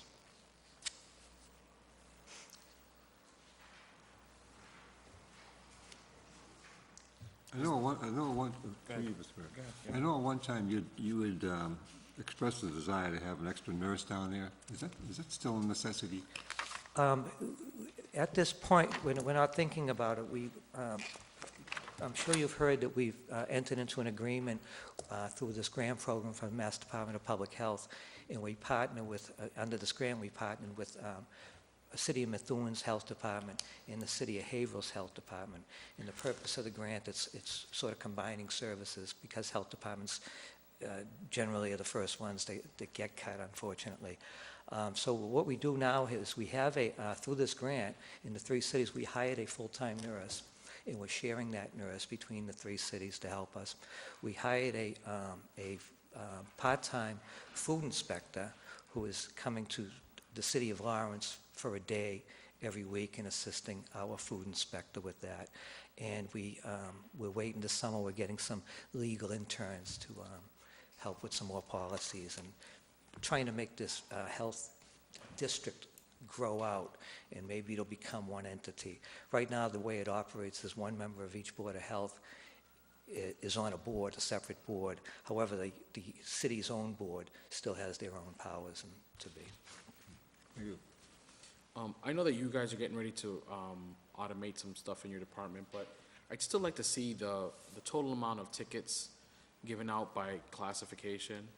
I don't care so much as how much we made from it. I just want to know, how many tickets we gave out for every one of the violations that we saw from the whole year. Okay. To date, I should say, because I know we're not through the whole month yet, but to date. Right. So we can see exactly where the tickets are what violations are being given the most tickets for. Is that something you can get for us? Yes, I could put that together for you. It's not gonna, it'll be a little fancier than the last list I gave you, but we're still not properly automated on that yet, but I can put the figures together. That'd be great. Anything that shows us, again, it just a total roll-up by classification. Doesn't have to be a total list of every single violation, because that doesn't help us. We just roll it up, group it by the type of violation it is, how many we gave out. in Sure, fiscal year X 15. amount of trash tickets, X amount of illegal dumpings, that type Exactly. of thing. No That's problem. helpful. And can we just make sure the communication, they get that to us? Thanks. Any other questions about inspectional services? You do the Board of Public Health, right? Yes. Are there any changes with that? Nope. We're coming up with some good stuff this summer through the Board of Health. We're fortunate enough to have 2 doctors serve on our board and a registered nurse, so we have a very, and they're young and vibrant and they want to do things, so Awesome. we're getting some good stuff done. And Councilor Vasquez, before you go, I just wanted to mention, last night you were asking about the intake on money on the swimming pools. There was only 300 and you thought there was a lot more. That particular line item is just for public swimming pools, YMCA, YWCA, Plains Community. We have 9 of those out there now. Only 7 of them are in operation. We only took in 300, and that's the main ones, the Boys Club and the 2 Ys. The private ones for the apartment buildings are being inspected right now, and that money will be showing up in the till by the end. The other swimming pools for the houses, they come under the building permits themselves. Okay, Okay? wonderful. Thank you for that clarification. You're welcome. And under that vein about the regulations that you could get a ticket for, like, I think we've asked for this before, just a list of codes that get enforced by us, and people can get tickets for them. I think that's useful for folks to know that they have to have a certain, if they're gonna put it in a pool, they have to pull a permit. So a list of all the things that you may need to have pull a permit for. Is that something you guys can provide to us? 'Cause I don't think that's something should be set on the website so that everybody knows. I agree. Because ignorance is not a defense. So you can't say, oh, I didn't know you're supposed to put a fence up for a pool and something bad happens, and most people end up losing their home for whatever reason. So having a list of all the things that we absolutely have to take a permit out for, can you get that for us? Sure.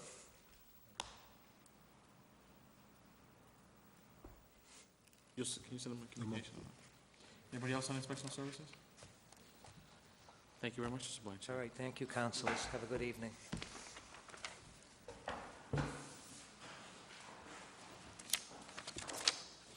Recreation?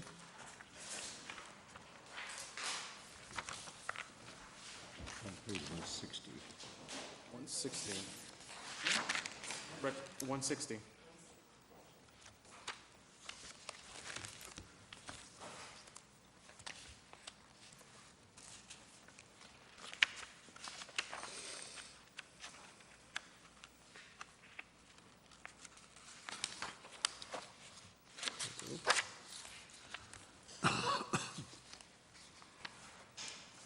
The only change in this budget, what I can tell, is that extra just-in-case money. Nelson Ortiz, 30 Buswell Street, Lawrence, Mass. Hey, Nelson, how you doing? Pretty good. I think that's the only thing. Yeah, there's no changes.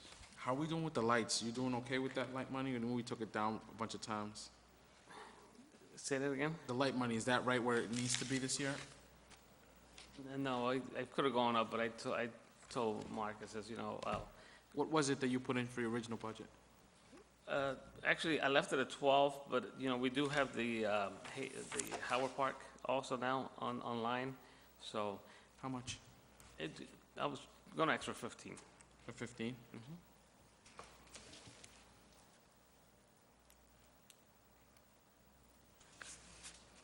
We did have that extra $46,000 in that other budget.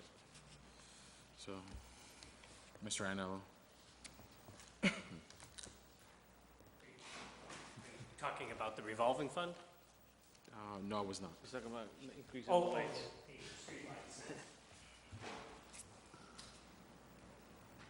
Any questions on recreation? No. We'll try to do our best to get you those extra $3,000, because I know that serves a lot for the community. It's for the youth, Yeah, Yeah. absolutely. so. Anything else? Thank you, Mr. Thank you. Ortiz.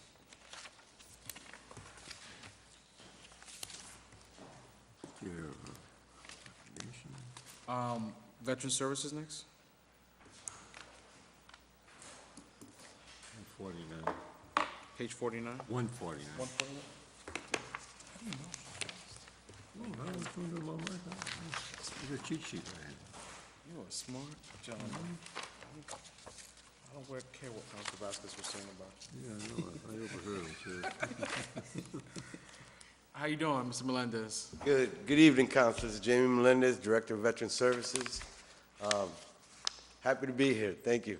Listen, I just want to say, Memorial Day event was great. Appreciate it. We enjoyed ourselves.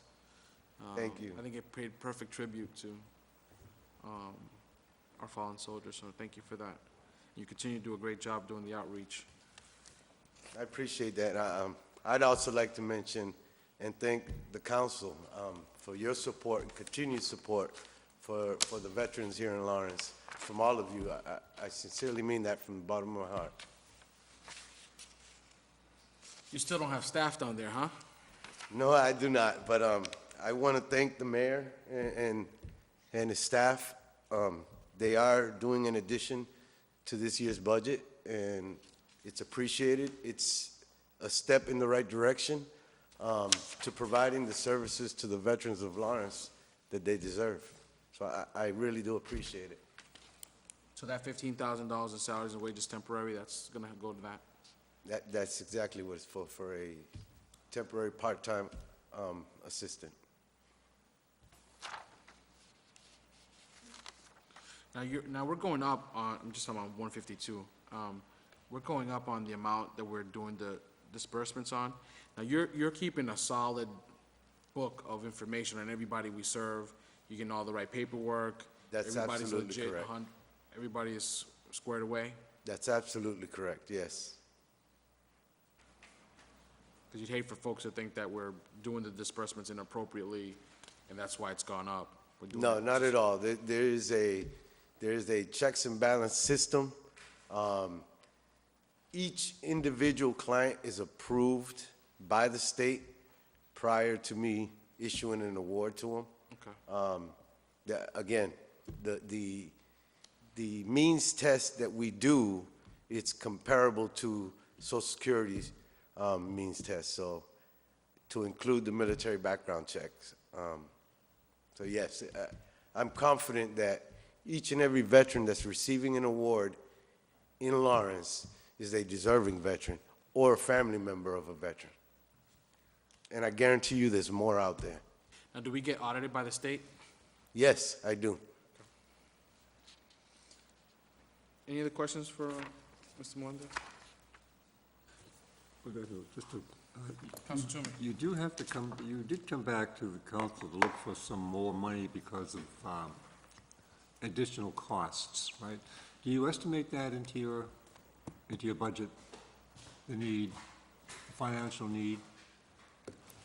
You understand what I'm saying? Yes, I do. For fiscal year 14, you're asking, correct? Right. Yes, I have, along with Mr. Ionella's help, we've determined that we should stay right around the 941 to $1 million area. I believe that I might go a little bit over on that for the following fiscal year, especially since I do have the help in the office that I've been seeking. If so, I anticipate that I'll probably be back before the council towards the end of the next fiscal year. I was referring specifically to the amount of money that you pay out for veterans. That's correct. The benefits that's Benefits. awarded to our veterans and their families, yes. And that could change according to the number of veterans that you service, right? In other Yes. words, your number of veterans you're servicing has gone up quite a bit from what it was previously. Yes, And that's it could correct. very likely increase next year, too. I believe it will, yes. Okay, and you have that funded? Or do you have to wait until it actually happens? We've increased that line item from 590 to 850,000. Right. If Jamie is correct and it's closer to 950 or even $1 million, we'll probably be back at the council where we've given him a substantial increase over the prior year. And if he's correct and he has the same number of cases, that number will go up and we'll probably have to come back before the end of the following year. These veterans benefits get paid whether we have we have to come up with the appropriation, so it's by statute, we're required to pay these out. So if 850 isn't enough, we'll be back. We Okay, hope but it is. This is also reimbursed from the state, too, isn't it? And then there is a reimbursement from the state. It takes, they reimburse us for the previous year. So this particular year, I didn't bring it with me, but we're getting reimbursed for in FY 13, we're getting reimbursed for FY 12. In FY 12, there wasn't anywhere near, as you can see, we only spent 568,000. Right. So we'll get 75% of that back in FY 13. In FY 13, Jamie's gonna spend anywhere from, 900 to, or 850 to $1 million. So we'll see, we won't see that until the following year, where we'll get 75% of it. So the state unfortunately is, although they say they're current, the current to them means 1 year later. Which, because I was concerned why the revenues weren't coming in because we were spending so much. And then when you look at the reimbursement process, and I even had Mr. Nunes talk to the veterans agent, and he says, oh yeah, we're current. Well, it's a year later. That's current for them. Okay, thank you. Any questions?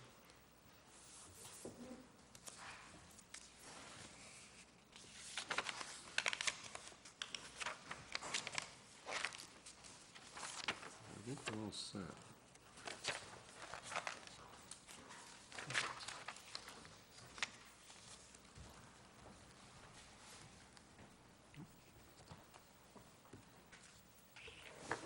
I have no further questions unless the chair does. I'm all set. Thank you, Mr. Thank you. Mr. Melendez. Have a Thank you good very night. much. Keep up the good work. Okay, next on the agenda, last but not least, personnel and employee benefits. That is on page, this is different now. Personnel's on page 51, employee benefits is on 178. So let's do 51. 51.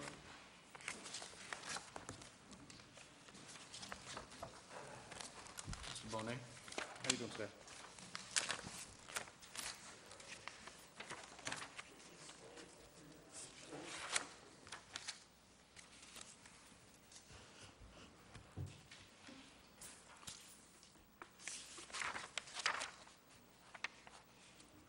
On 52, is there a reason why we're doing more on management consulting? The $15,000 extra. I know it's a wash because you're taking away from everything down below, but Well, I'm not taking anything away, but they are taking away. The mayor's recommended some negative numbers there, but the 15,000, I'm sorry, Frank Bonet, Personal Director, once again. The $15,000 extra is for a actuary audit. Those are future unfunded liabilities, health insurance retirees, we have to do every so often, and so we're due this year. I already got a few bids out, still trying to do some contracts, but that's the 15,000. It won't happen again next year, because I believe it's every 2 years, right, Mark? Every 2 years, so this year we're due. Last year we did it because we were behind, and we were changing, we were changing from the benefits trust account to the GIC, so we needed to catch up on that. We were doing some mid-year audit just for bonds, I believe it was, right? They needed that? And so this year is the actual 2-year process, but next year you won't see that 15,000.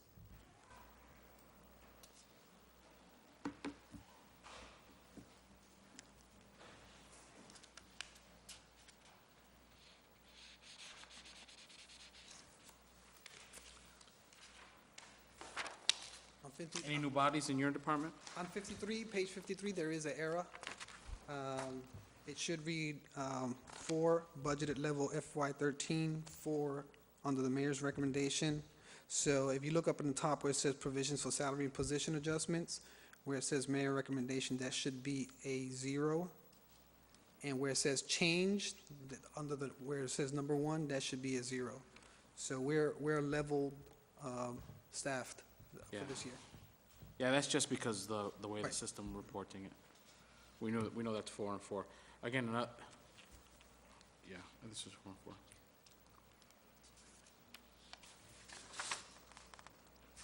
Workers' compensation. Now, you cover some, we just saw workers' compensation inside somebody else's budget. Is there a reason why you have some in yours? Yes, the workers' compensation, if you see any workers' compensation on anyone's budget, under the workers' compensation rules, you literally you actually don't get 100% of your salary. If you are on workers' compensation, you only get 60% of your salary.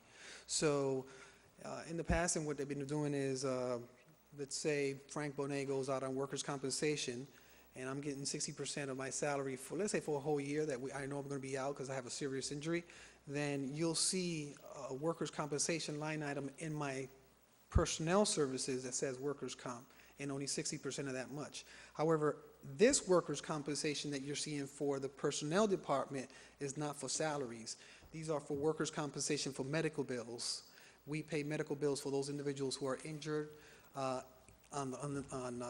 the work, except for fire and police. They fall under ILD, injury line of duty. We do workers' comp under a different mass law.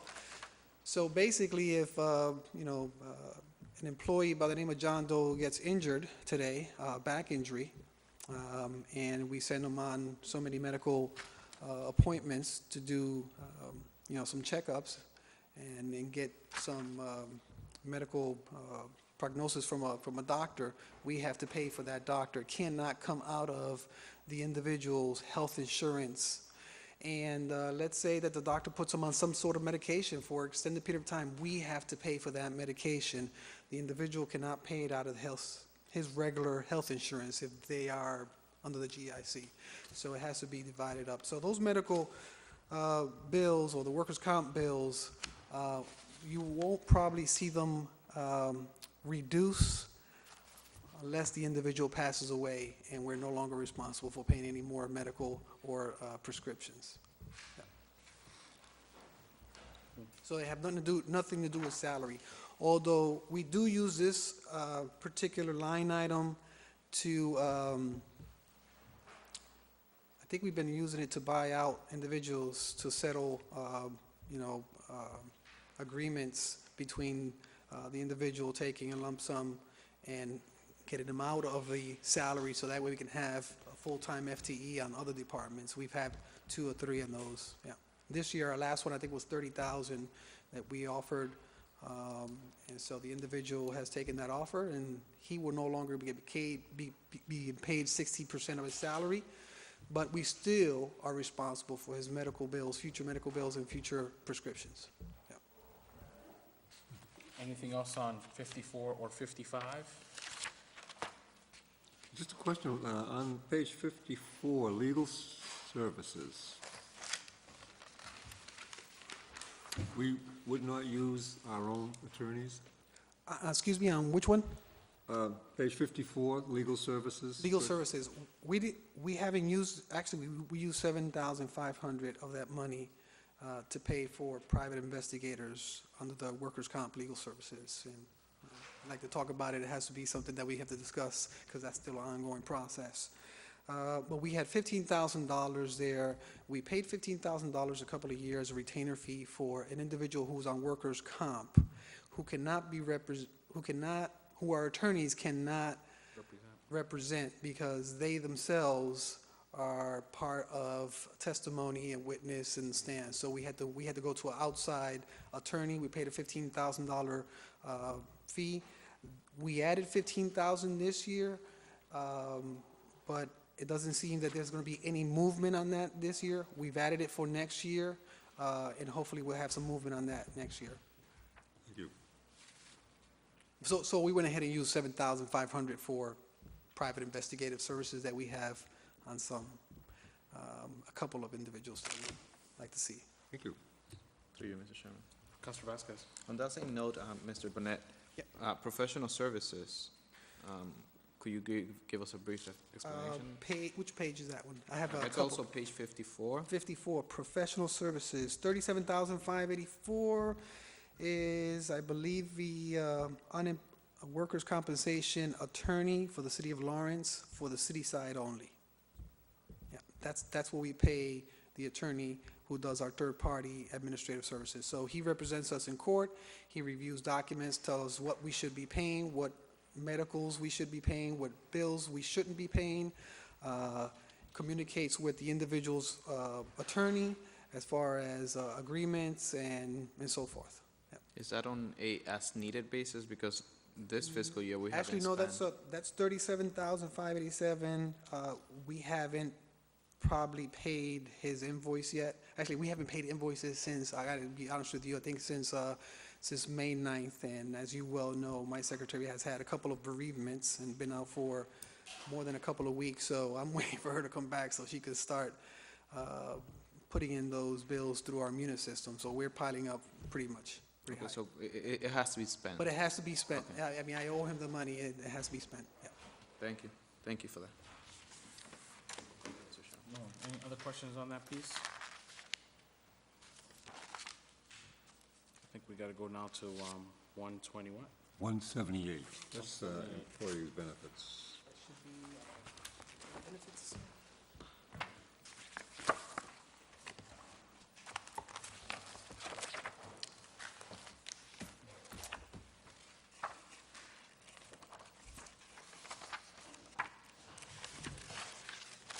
How are we doing with GIC? Do we have a running tally on how much we've saved? That'd be awesome if we had that.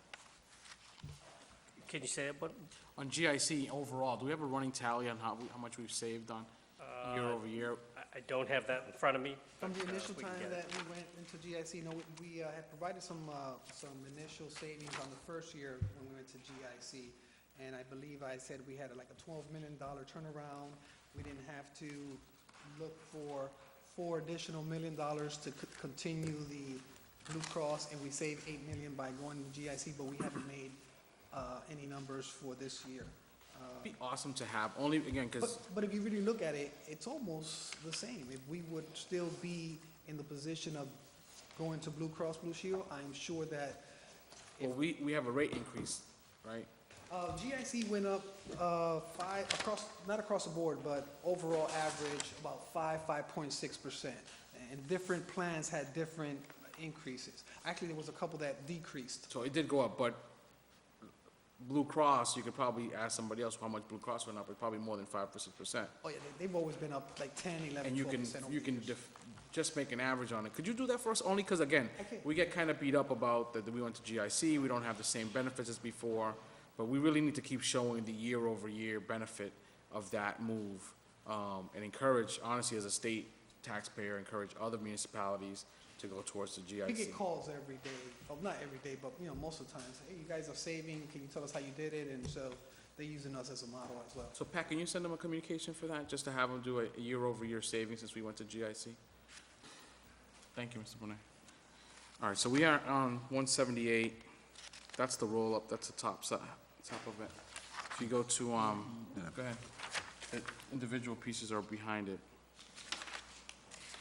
The first one I'd like to just bring your attention to is the non-contributory pension. On the roll-up, it's 105,000. There are several pages, because those are the non-contributory pensioners, of which I believe there's 9 or 10 left. That's their pension payment. It rolls up to 105,995. But they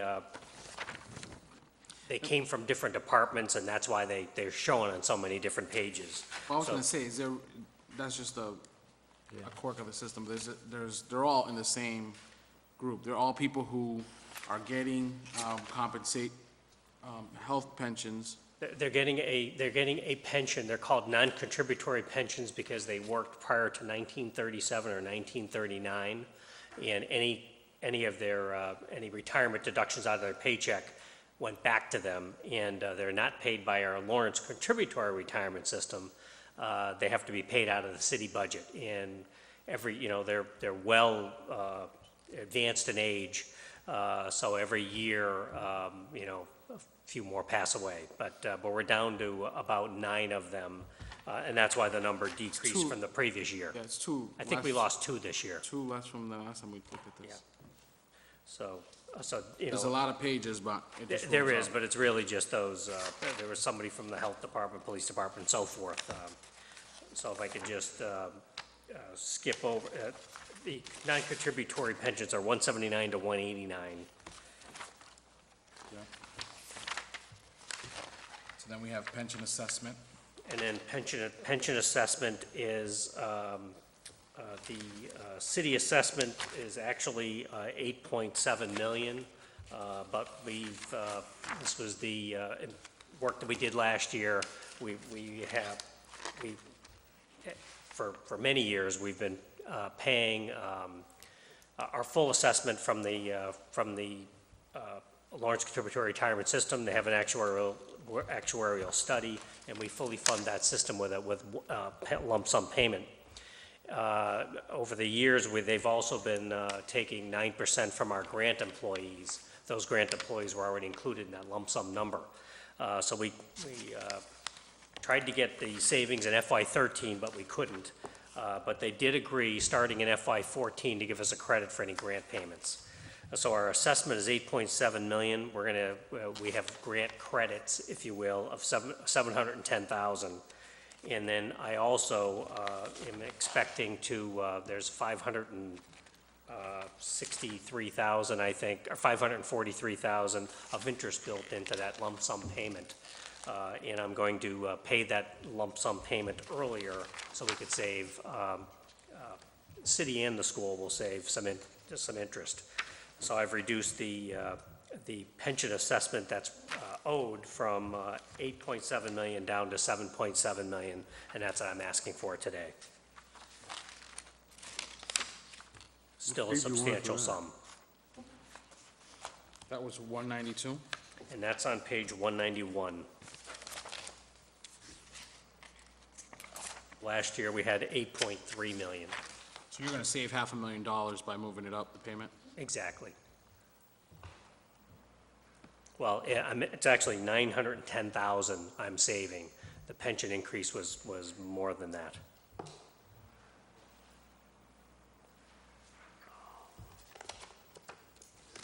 Do you mind asking me, not asking me, do you mind telling me, how do you calculate how much you have to put, or the city has to put away for pensions? That's an actuary. Actuaries are those weird guys that do all that math stuff. But what they do is our they take all the members of the system, age, retire, age, and so forth. And one of the age, years of service, all that stuff, and they figure out what do we need to have in the system today to pay benefits that we've guaranteed out into the future. So our, I don't have the entire report with me, but I do have the, Just yeah, general. but it's roughly, we owe $300 million, our liability.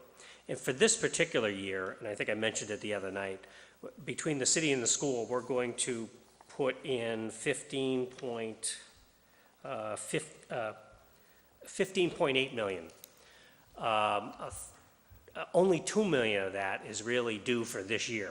Everything else is for past service costs that our forefathers didn't set aside in the city budget. And that's why we have to come up with 15 million. So there's what's called past service costs, which the actuary calculates. But really our normal cost, which is for our current employees, and that should be in this current budget, is only $2 million. So that's a real hit to our general fund budget, is trying to come up with that past service cost. But anyway, to answer your question, it is a actuarially calculated number, and it is to get us fully funded by year 2000. It was 2040, and we dropped it down to 2038, I believe. The new, yes, 2038 will be fully funded. So we cut a couple years off, and the retirement board took that vote to take a couple of years off the amortization schedule. They also reduced our assumed rate of return from 8% down to 7.75%, I believe, and a few other various changes. Great. Anything else on that?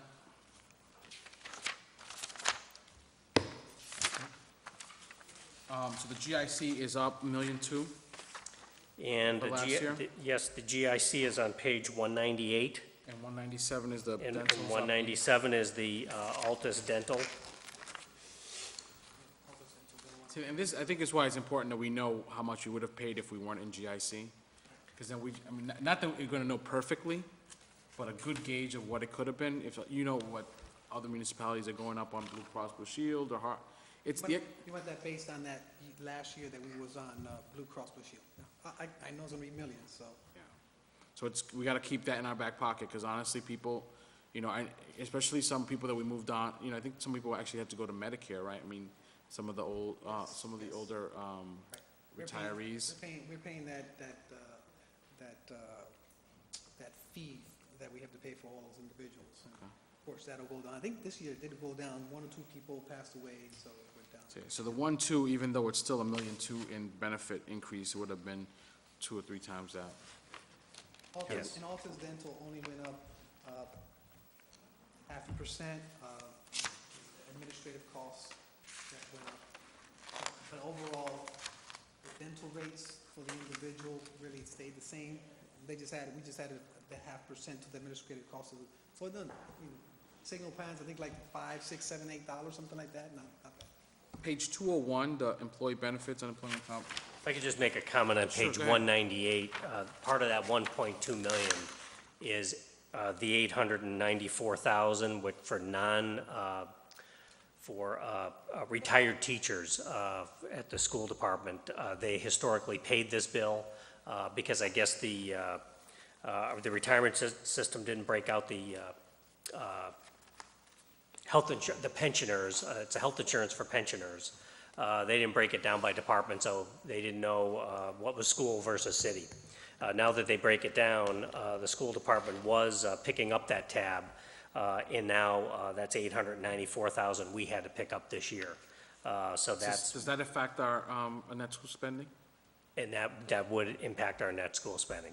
So really, on the city side, it would have only gone up a few $100,000, but, so the increase is from 12.1 million to 13.4 million this year. We took on- 894,000 is attributable to us picking up those people from the school. Can I just tell you, one thing that is missing from this book that was there in the prior books is annotated notes like that. And I know it's hand. So this prints out like this, it doesn't print out in an Excel spreadsheet?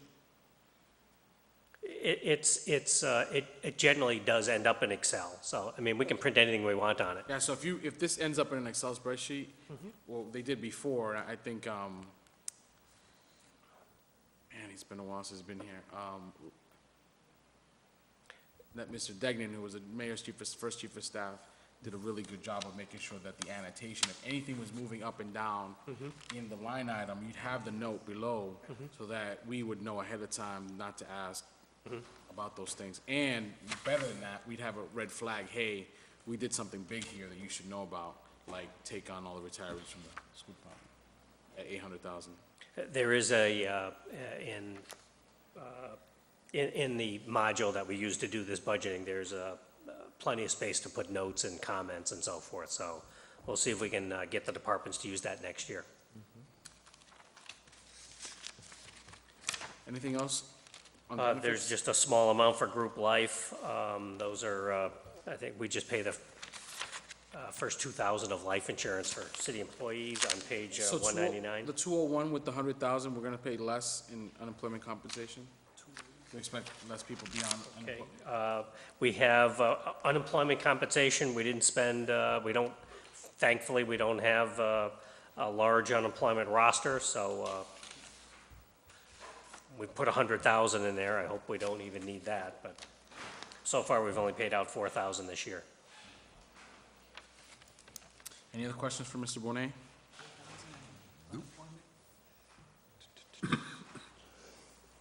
Thank you very much, Mr. Bonet.